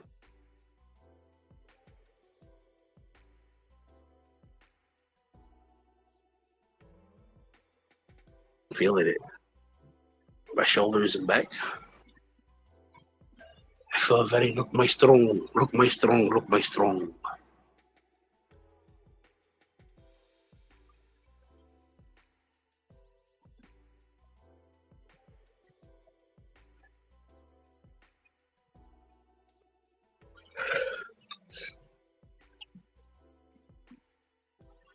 Lead the way, lead the way. They do though. I don't know why. I don't know who told them.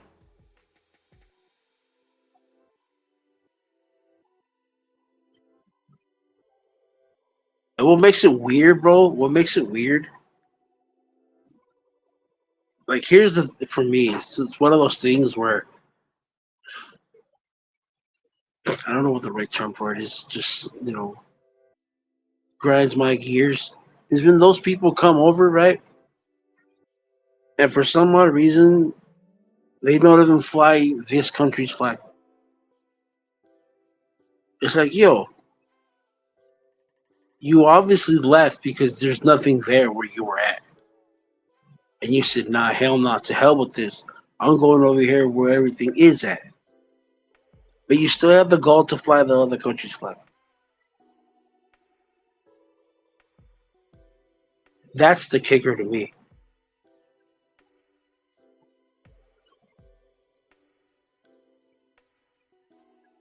That doesn't make no sense to me. I would like for that to be explained to me.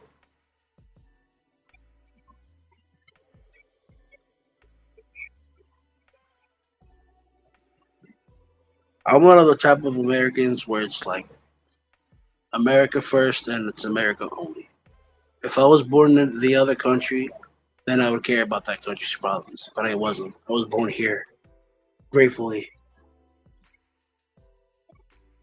I wholeheartedly am grateful for all the advantages and opportunities I have here over everyone. I acknowledge them, and I'm not going to feel sorry for them just because another country doesn't have it.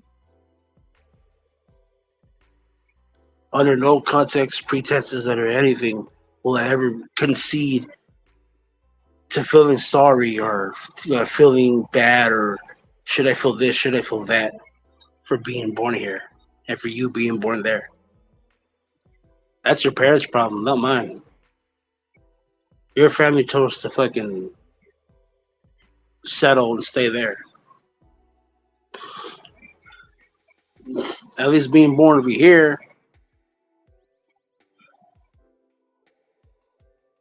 Mexico, the States, and Canada, at least when you're born in those three, those are the ones that I call the big three in order.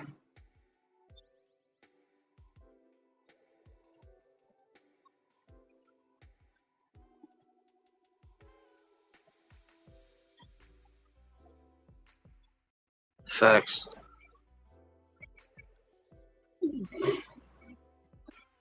I can't go to Japan and demand they speak English. That's mad disrespectful. I gotta learn that country's language to be able to communicate if I want to conduct business in any way, shape, form, or fashion, be it minor or in a major way. It's not their fault I can't speak their language. Who the hell am I for them to slow down for me? No. You catch up to them. And vice versa. You come over here. I think this is I could be wrong, but this is the only country where folks come in and it's like, you demand to be like everyone else. Like the fuck? Or at least this hemisphere.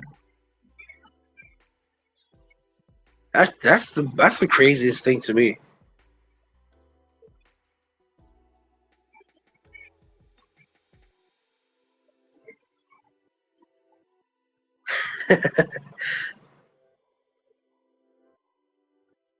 I think the real question out of all of it,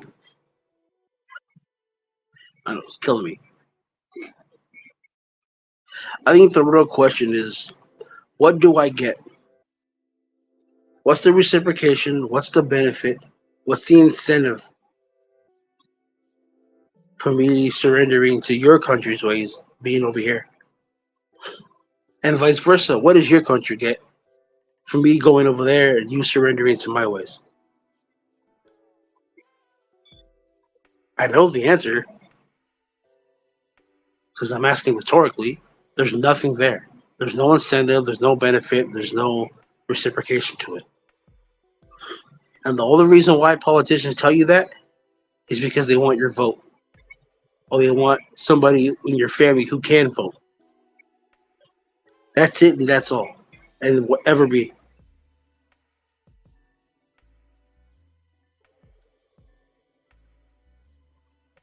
I'm not going to apologize for your country being barbaric.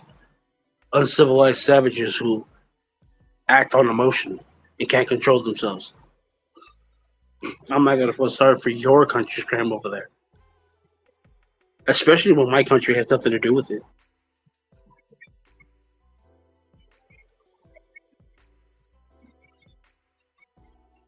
And if you're dumb enough to copy something you saw on TV produced by Americans, whose fault's that?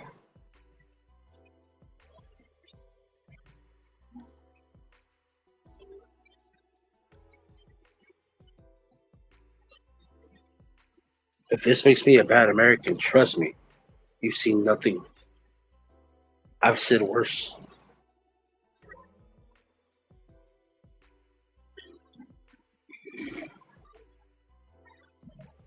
That's a big fact right there. That's a huge fact.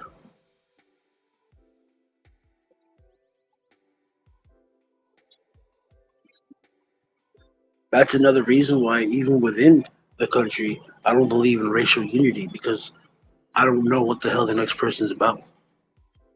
What I go off of is a vetted character.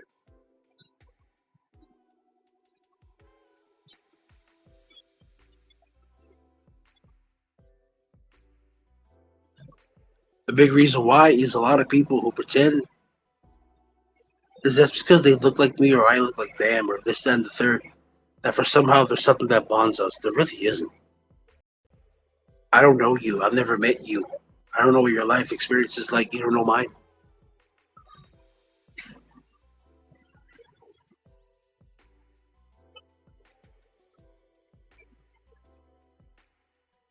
When people overshadow, when people use simply just race and race alone or a character and stuff like that, I call into question that person's integrity. Well, my people are this, or my people have been through that, or we're still here in the chains, or we're still here like this, bro. Are you fucking saying that willfully? Is any way, shape, form, or fashion anybody doing anything remotely close to relative to stripping your right of your, freedom of speech and free to roam and free to travel and this, that, no. Your ancestors would kill to have the advantages that you have today.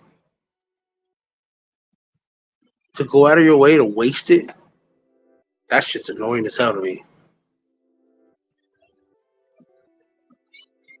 To choose to willfully be powerless and perpetually victimized, especially when it's self-induced, I'll never be able to take you seriously.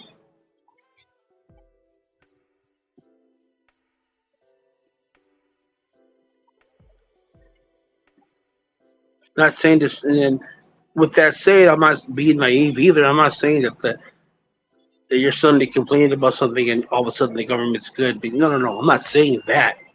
No, but what I am saying is you have advantages to fight that others before you didn't. Make usage of it. If you're gonna waste it and just not do nothing with it, the complaints become mute and null and void when you're not doing nothing to change said situation. Even if you do like a speck of sand against a boulder.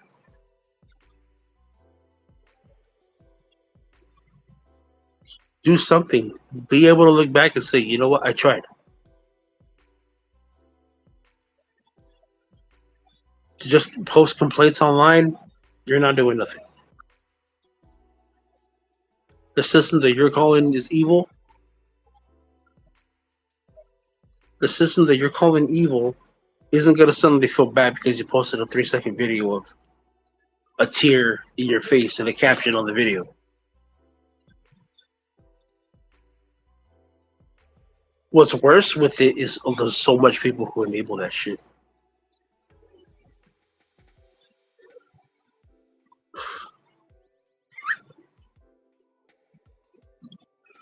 Shit's crazy to me.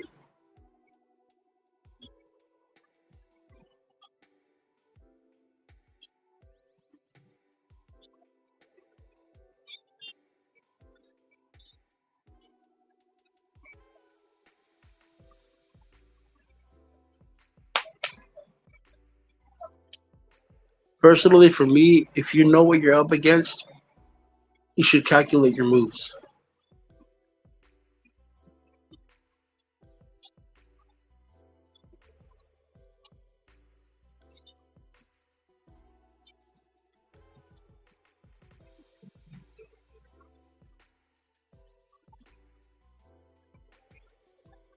Nine times out of 10, if you're choosing to be a revolutionary, you're not supposed to talk about it, especially online, nor in public. Those are private setting conversations.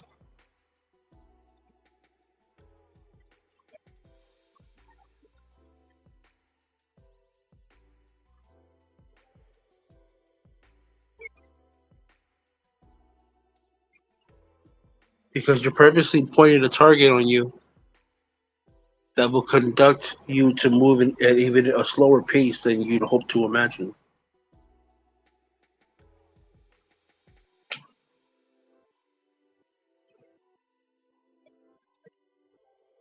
So many folks want to be revolutionaries, but they want to do it co-optively.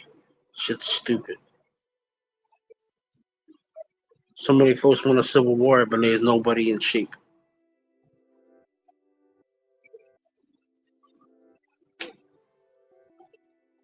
Folks don't even know how to plant a damn tomato in the front yard. Some don't even know how to change a damn tire.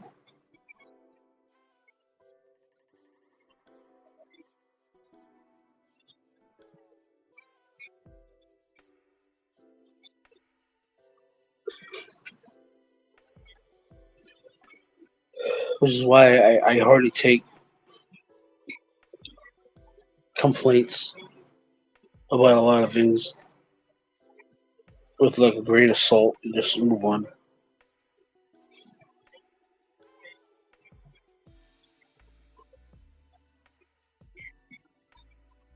That's so damn true.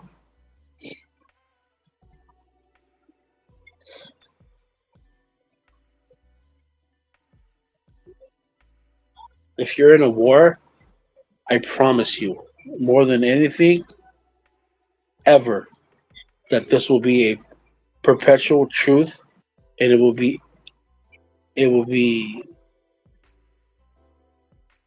something that wouldn't even remotely be close to being relative to being considered. Is if you're in a war, your pronouns won't matter.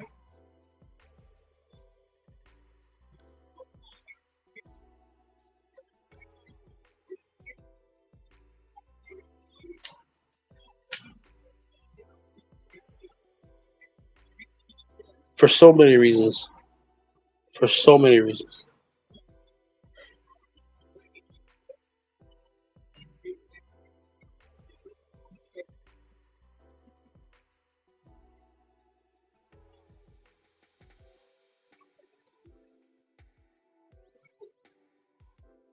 Especially when if you were to literally really like do some type of like soul searching for like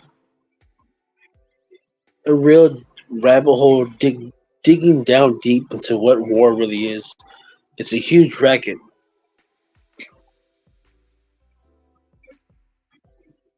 And the only ones who wins are the ones being sending people, not the ones fighting in it.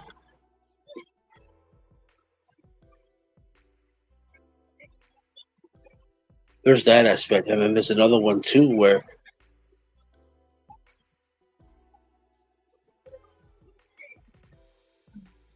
you're just not confident in the letter that's picked.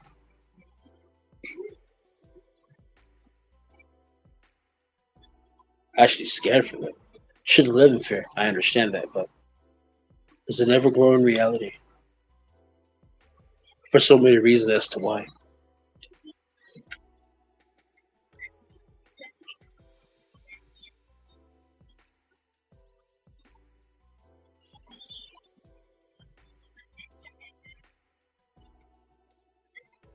I was gonna make another intro today and I forgot. Oh damn.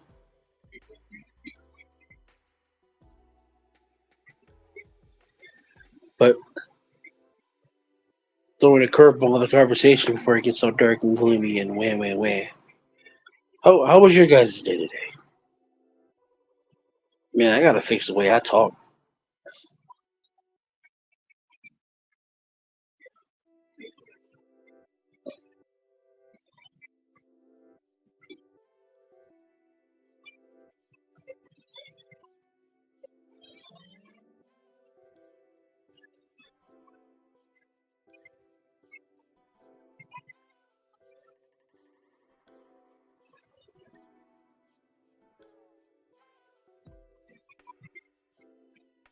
That's good.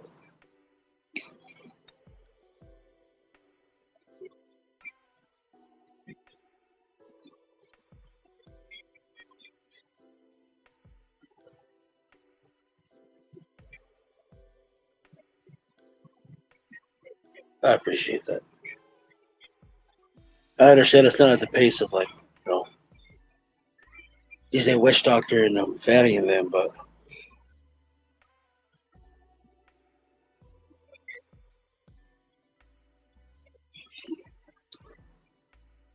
I feel you. It's 8:46 over here. I think the time went forward or back. I don't remember. But these days feel long as hell. And very slow. It's starting to get cold now over here too, which is I don't know, man.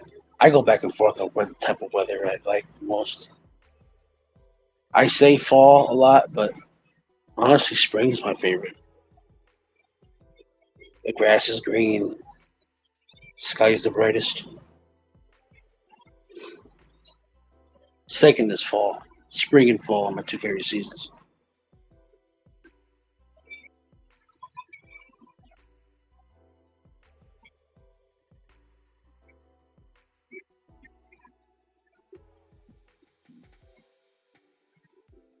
Well, yeah, in comparison, I know we should have.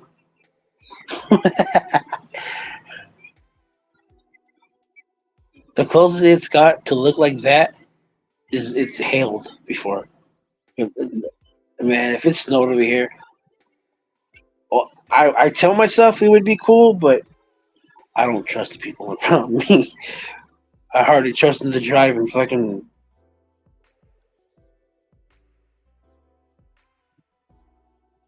I hardly trust them to drive around like regular sunshine, blue sky weather. I feel you, bro. I finally did that thing the other day of like when you put the bottle of like the. Actually, I don't know what the hell it's called, but there's a bottle and you spray it up your nose and it gets all the boogers out and all that stuff from the other side.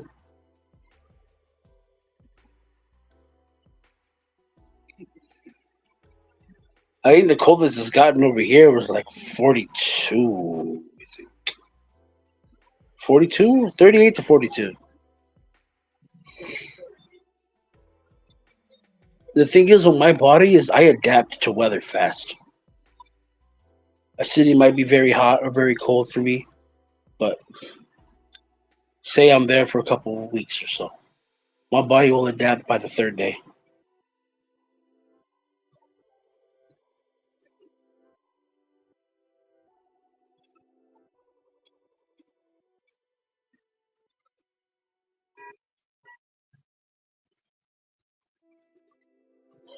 How was it during the summer? Does it snow during the summer over there too? Like, is it snowing year round, or do y'all get a summer, or was it just straight snow every day?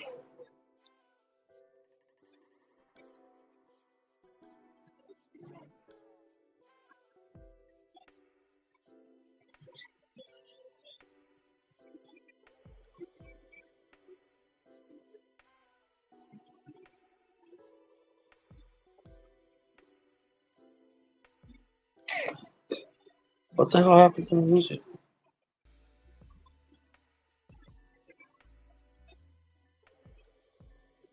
Let me change this.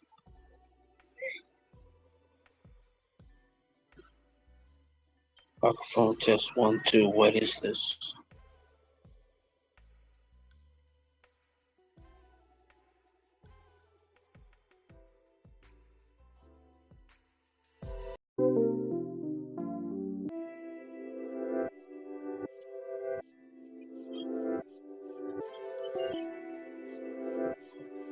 There we go.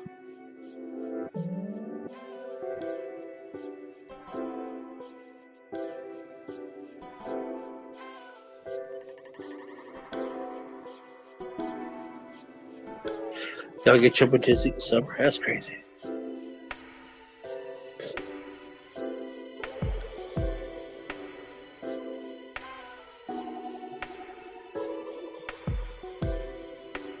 I would like to go to Canada one day and try poutine.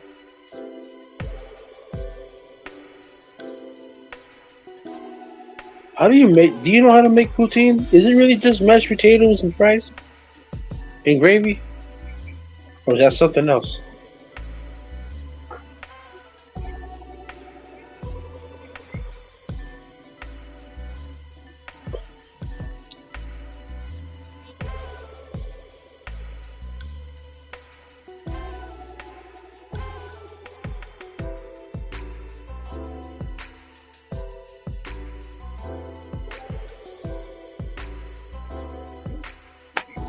Nah.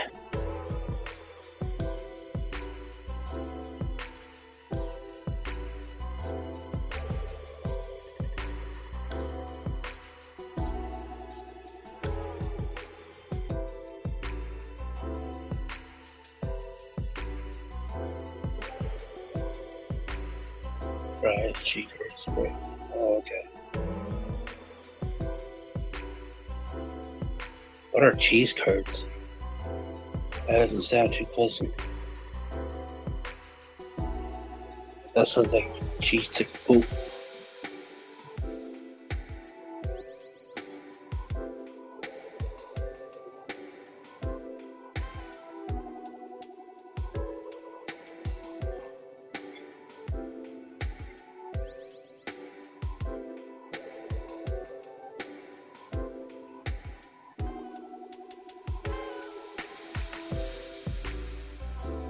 Oh, it's almost like carne asada. Fresh mutts.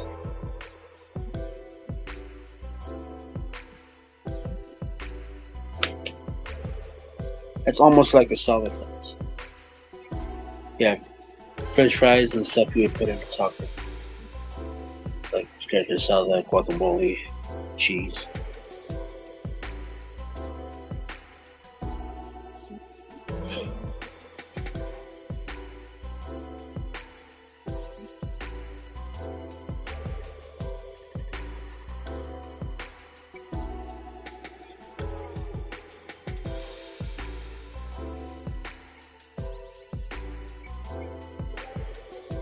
Have you ever heard of an app called Spoon? That may sound freaky, but it's not.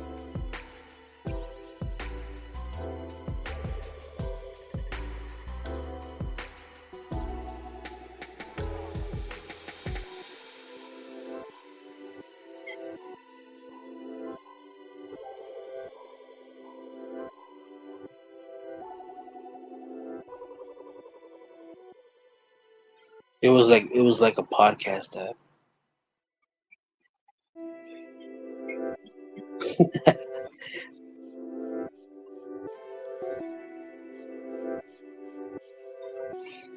It was an app that you can go live on. So it was more or less called a podcast app, but it was kind of like this. You could hold panels and stuff like that. It's pretty dope. Everything got taken down. That sucks, but I think if folks from here went over there, they would have thrived on it.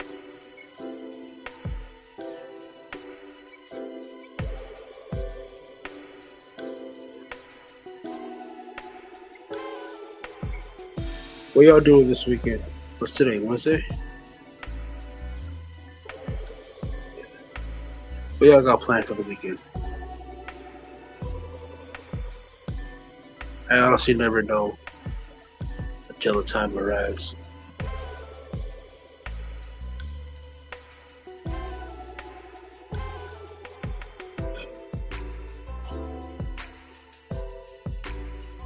I feel you.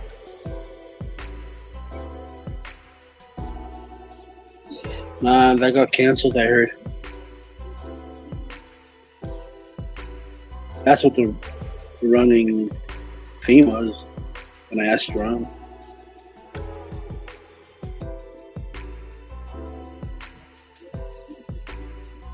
Oh, okay, I got you.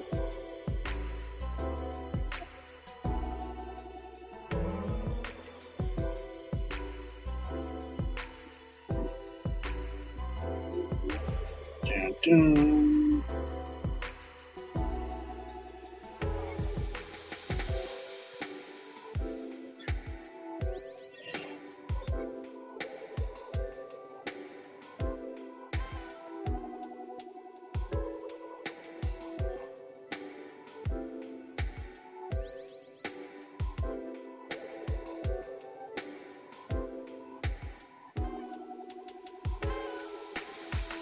Here's mine.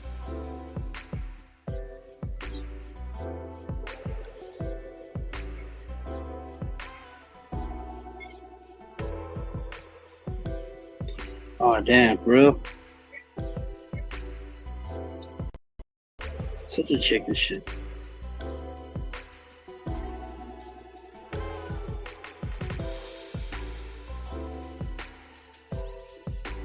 What do you mean?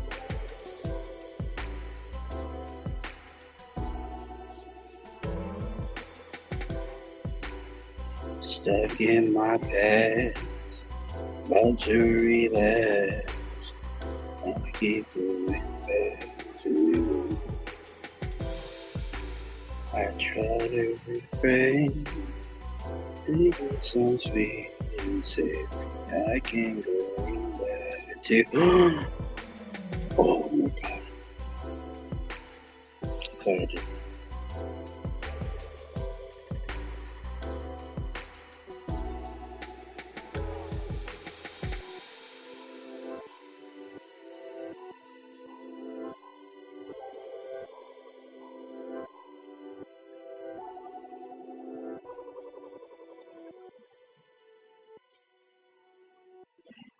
I gotta call that something like the Taco Fund or something like that.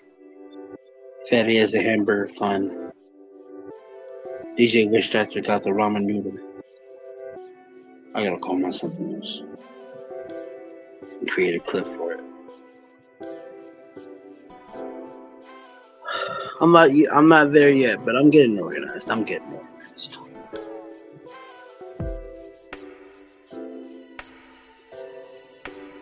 I don't understand this shit. He talks big shit, and then he pretty much gets offered to put his money where his mouth is. And he just moves like a you know what.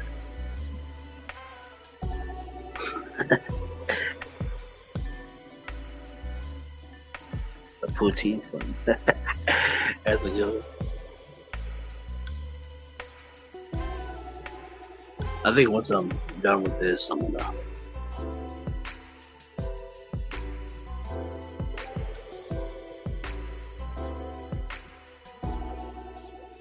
go clip hunting and create my intro and yada yada bullshit things.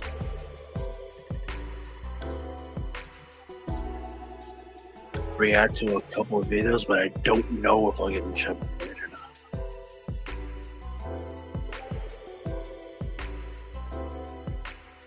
What the heck is dub?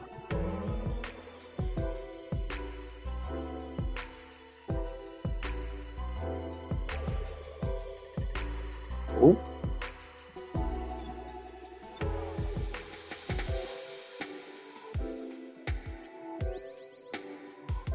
What the heck is dub?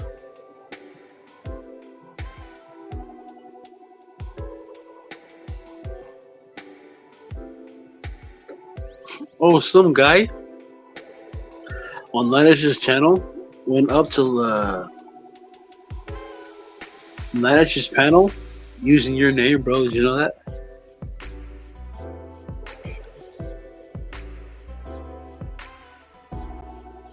Oh, shit. Okay. Was that the one with the clips in it?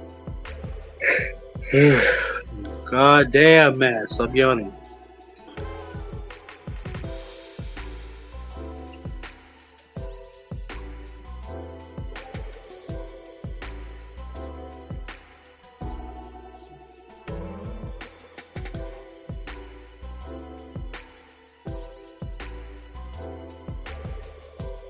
Yo, you want to know something, bro?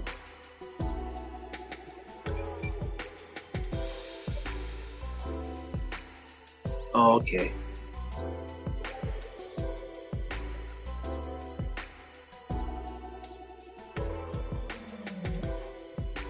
You know who I'm starting to find funny as hell? It's gonna be a surprise. Some guy went up to Ninish's panel using D as his name. Ninish thought it was this D. We're all like, yeah, let him up. That's him. He's the guy. He's a good guy. It ended up not being him. It'd be some dude from London.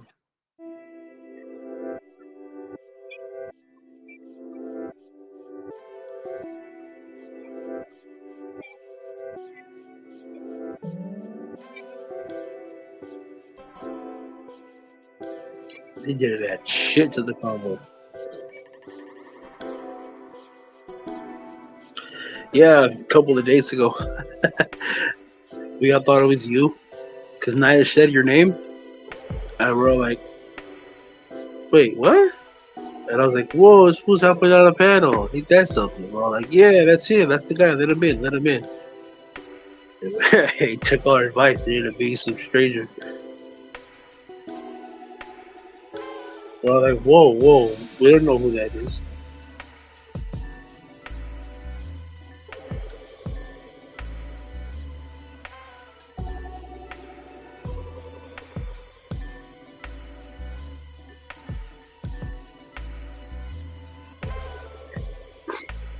Damn, it's 9 o'clock over here and it feels like midnight.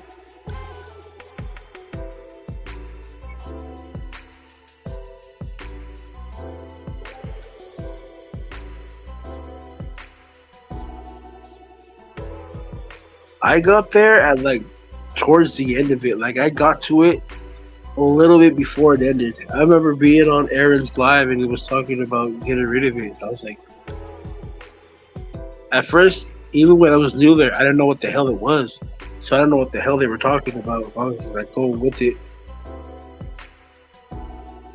Fatty, Aaron. Who else? I think Podcast. I could be wrong.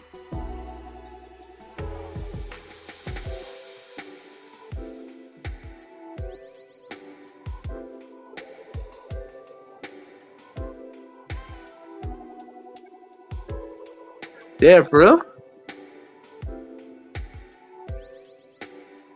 That has always been cool to me, though.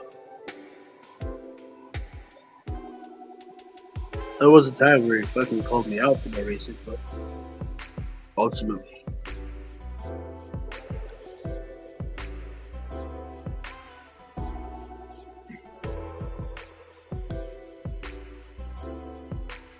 These good people.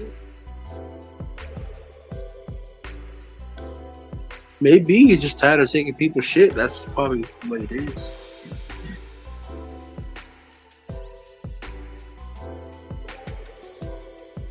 Ouch.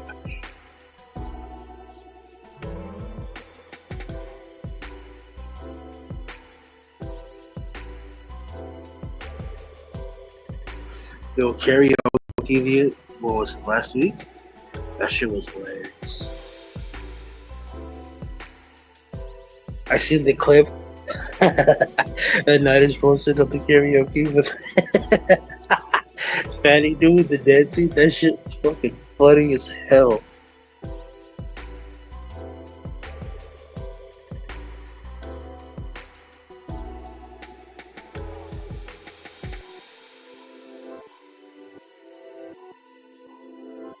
Who, Danish?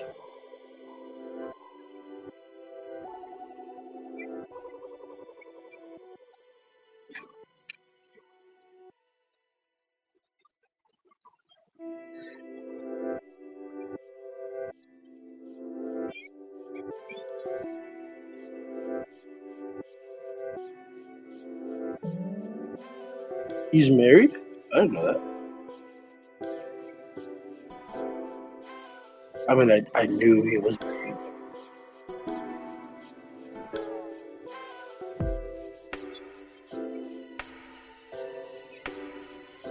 Like you said, a bunch of good, like, cool things about it, or? That's dope.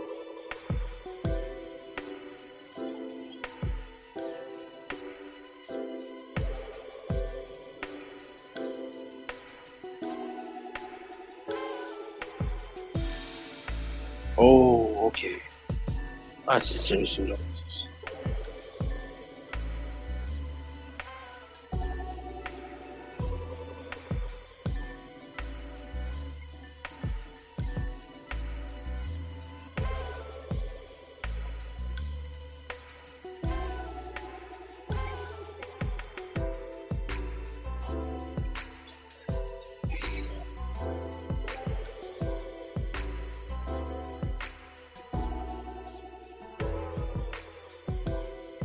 That just sounds be funny as hell, though.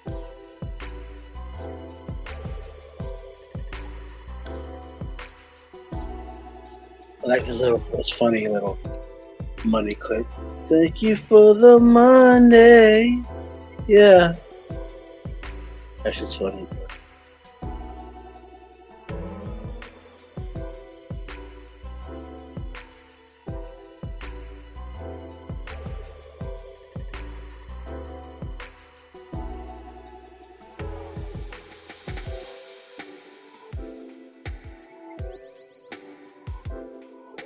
I don't know, maybe you know him more than I do.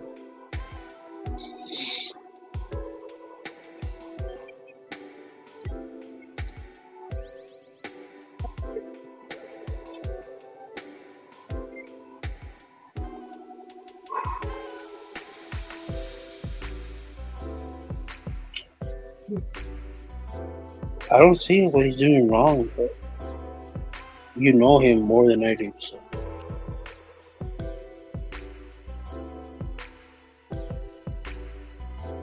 He could have controlled his panel a little more, but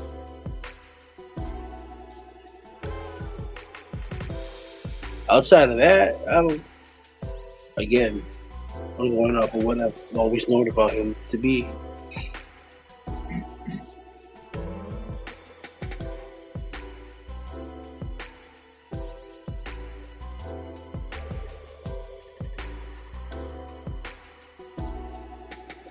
So you and Alex are around during like the same time?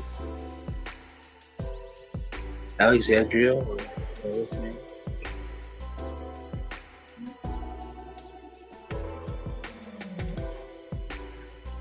He said, man, hell no, to hell with guys, man. He ain't shit.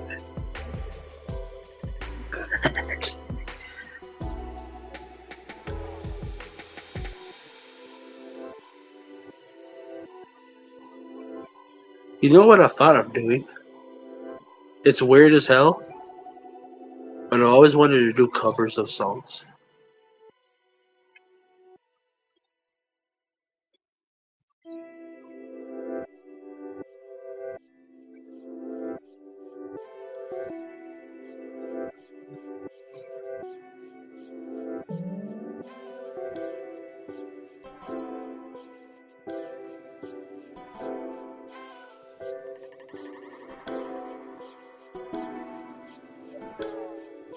Because she's another one who I also thought was new, and she told me she was from during the Fight Club days.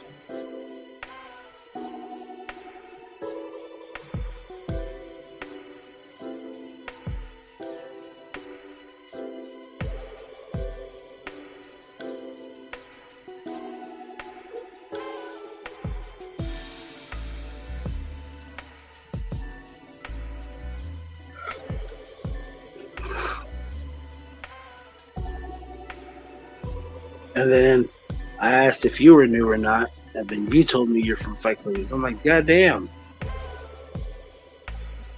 Y'all must have been around during the golden days of Fight Club. I got there towards the end.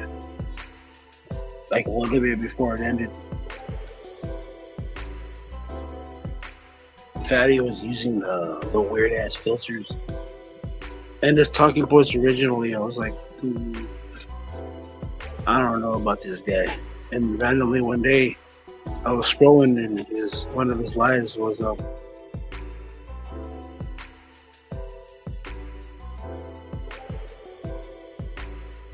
one of his lives was recommended to me in a scroll, and I was like, what the heck is this guy? And I was like, oh, look who it is. I was like, all right, let me listen to this guy, give him a chance. And I ended up liking it. I was like, oh, look at that. It was the first time I've ever been given a wrench on a channel. No, it's not. No. There was a few others. Yeah.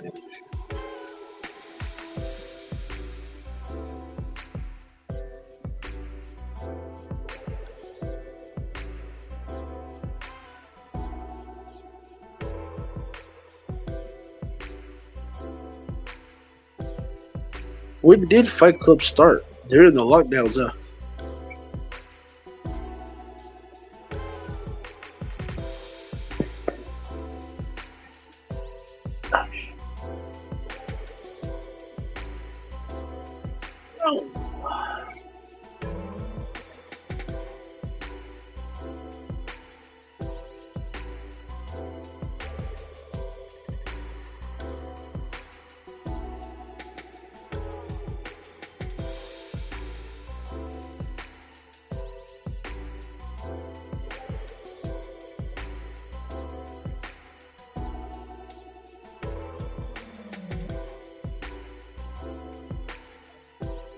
Yo, I'll be back. I gotta blow my nose. My allergies are killing me.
Sorry about that.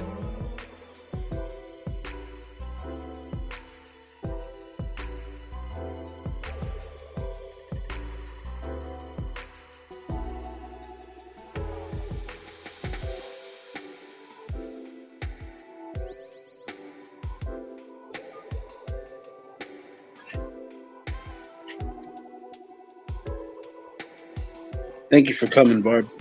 Have a good night. Appreciate you stopping by. What's good, G? I'm coming up in 3 hours. That's crazy. Damn, it sucks.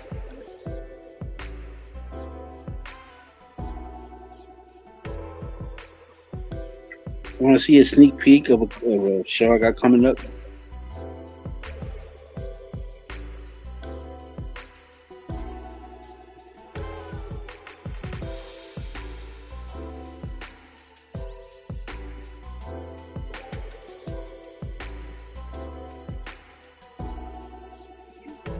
Who is in there?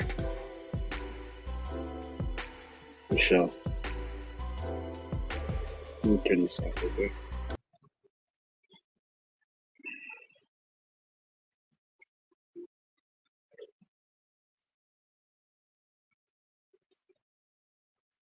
The dumbest thing a man can do is date a single mom, and I'm saying this as a single mom myself.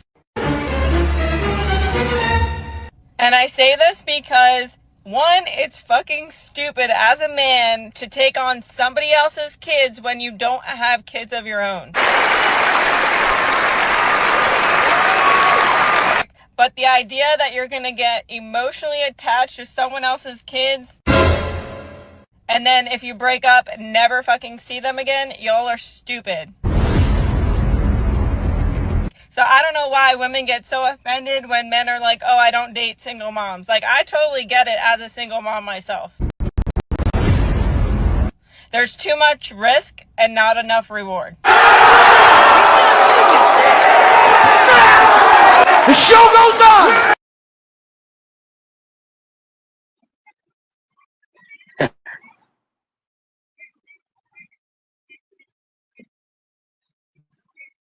That's something I got cooking.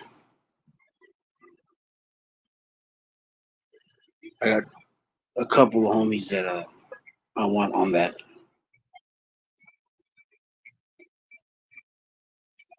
There's a couple of homies of mine who I want on that panel.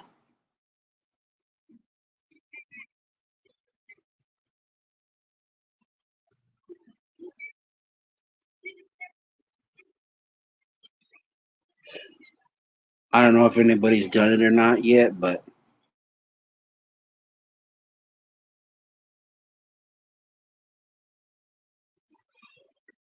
I had to sneeze. I don't know if anybody's done it or not, but I'm gonna do it. That shit's gonna be hilarious.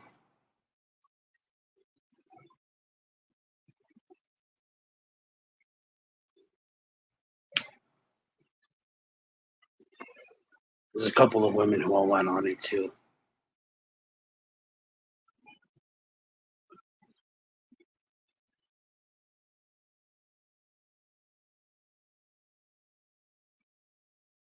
That's a spicy show. It really is. I think Saturday night might be the best night.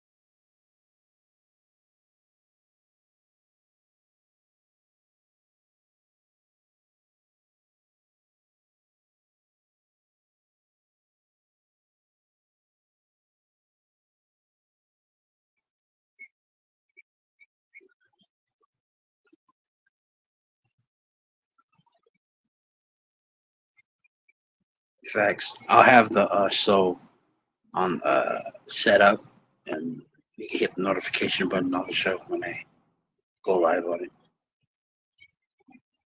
I hit a couple of them up, but they haven't got back to me yet.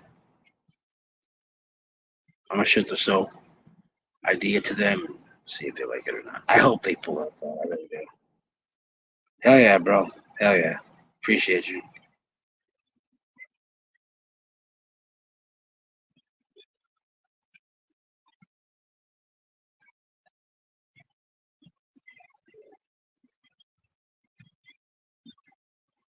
It'll be I bring back a show that I was doing earlier before this called The Gorilla Show. I'll be able to use my intro on that again.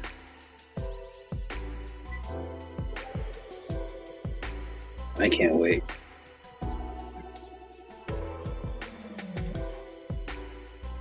A couple of my homies and a couple of women.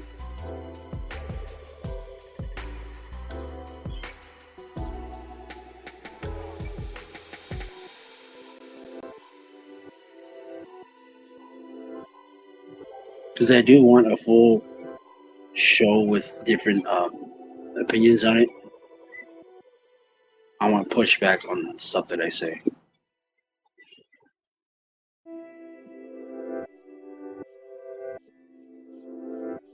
I'm not trying to do it for the spice, but if things get spicy,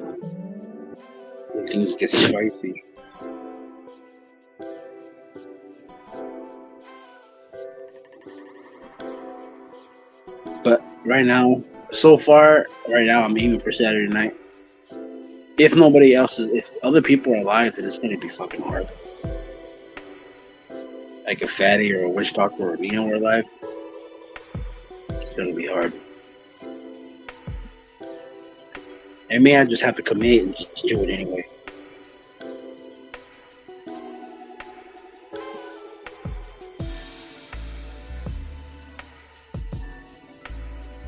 I might bring a few people out of YouTube retirement for it. I actually been thinking of doing some stuff like that. Resurrecting some folks' channels. I'm still thinking on it, whether or not it's beneficial to me or not, but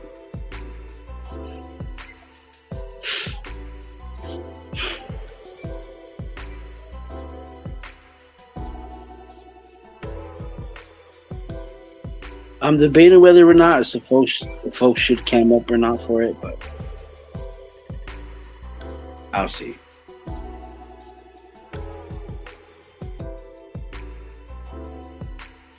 Whoa, I just let up another guess for it too. A couple of them. Whoa, man. So 1, 2, 3, 4.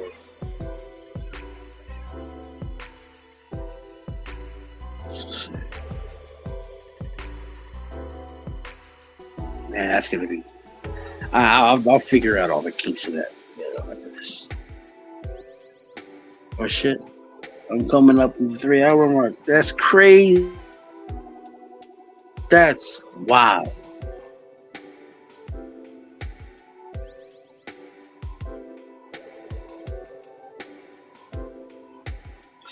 But yeah.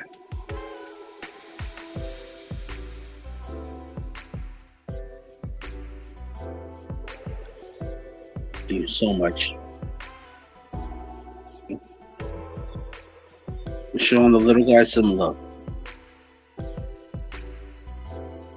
You really didn't. The time flew by hella fast.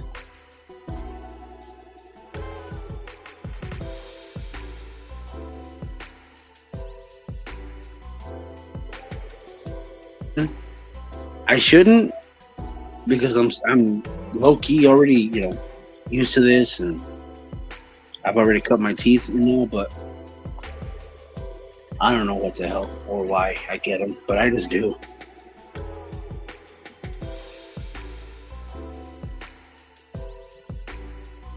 Facts, bro. Whether or not they're here or not, let me just shut them out anyway. For anybody who might be possibly even watching replay, because they're crazy animals. But I love y'all. If you're a replay watcher, I love you. Whether or not how you feel about me, I don't care. I still love you.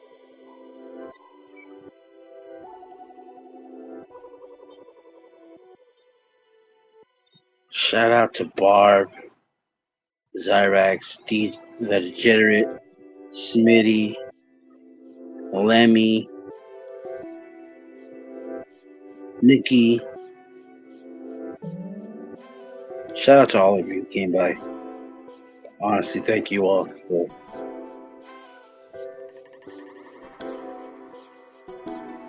you know what I mean? Just showing the little guy love. I don't ever know how the hell these are ever going to turn out. But I do appreciate it.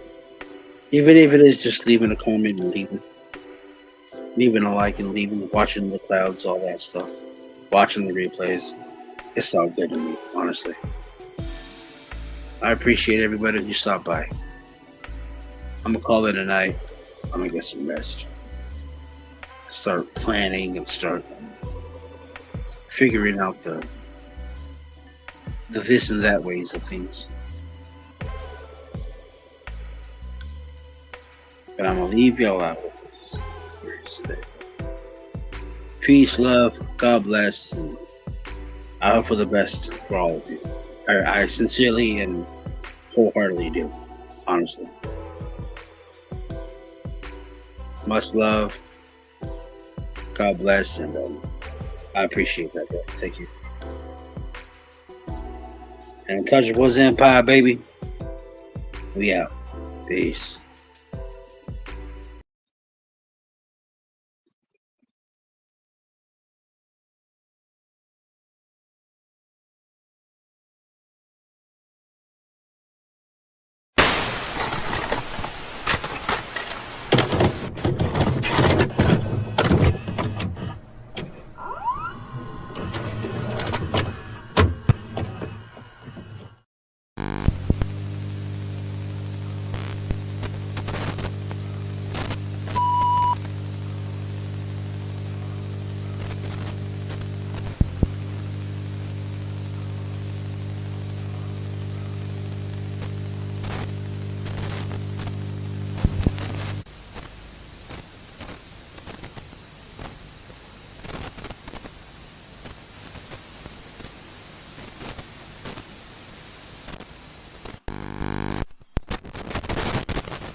That actually did happen.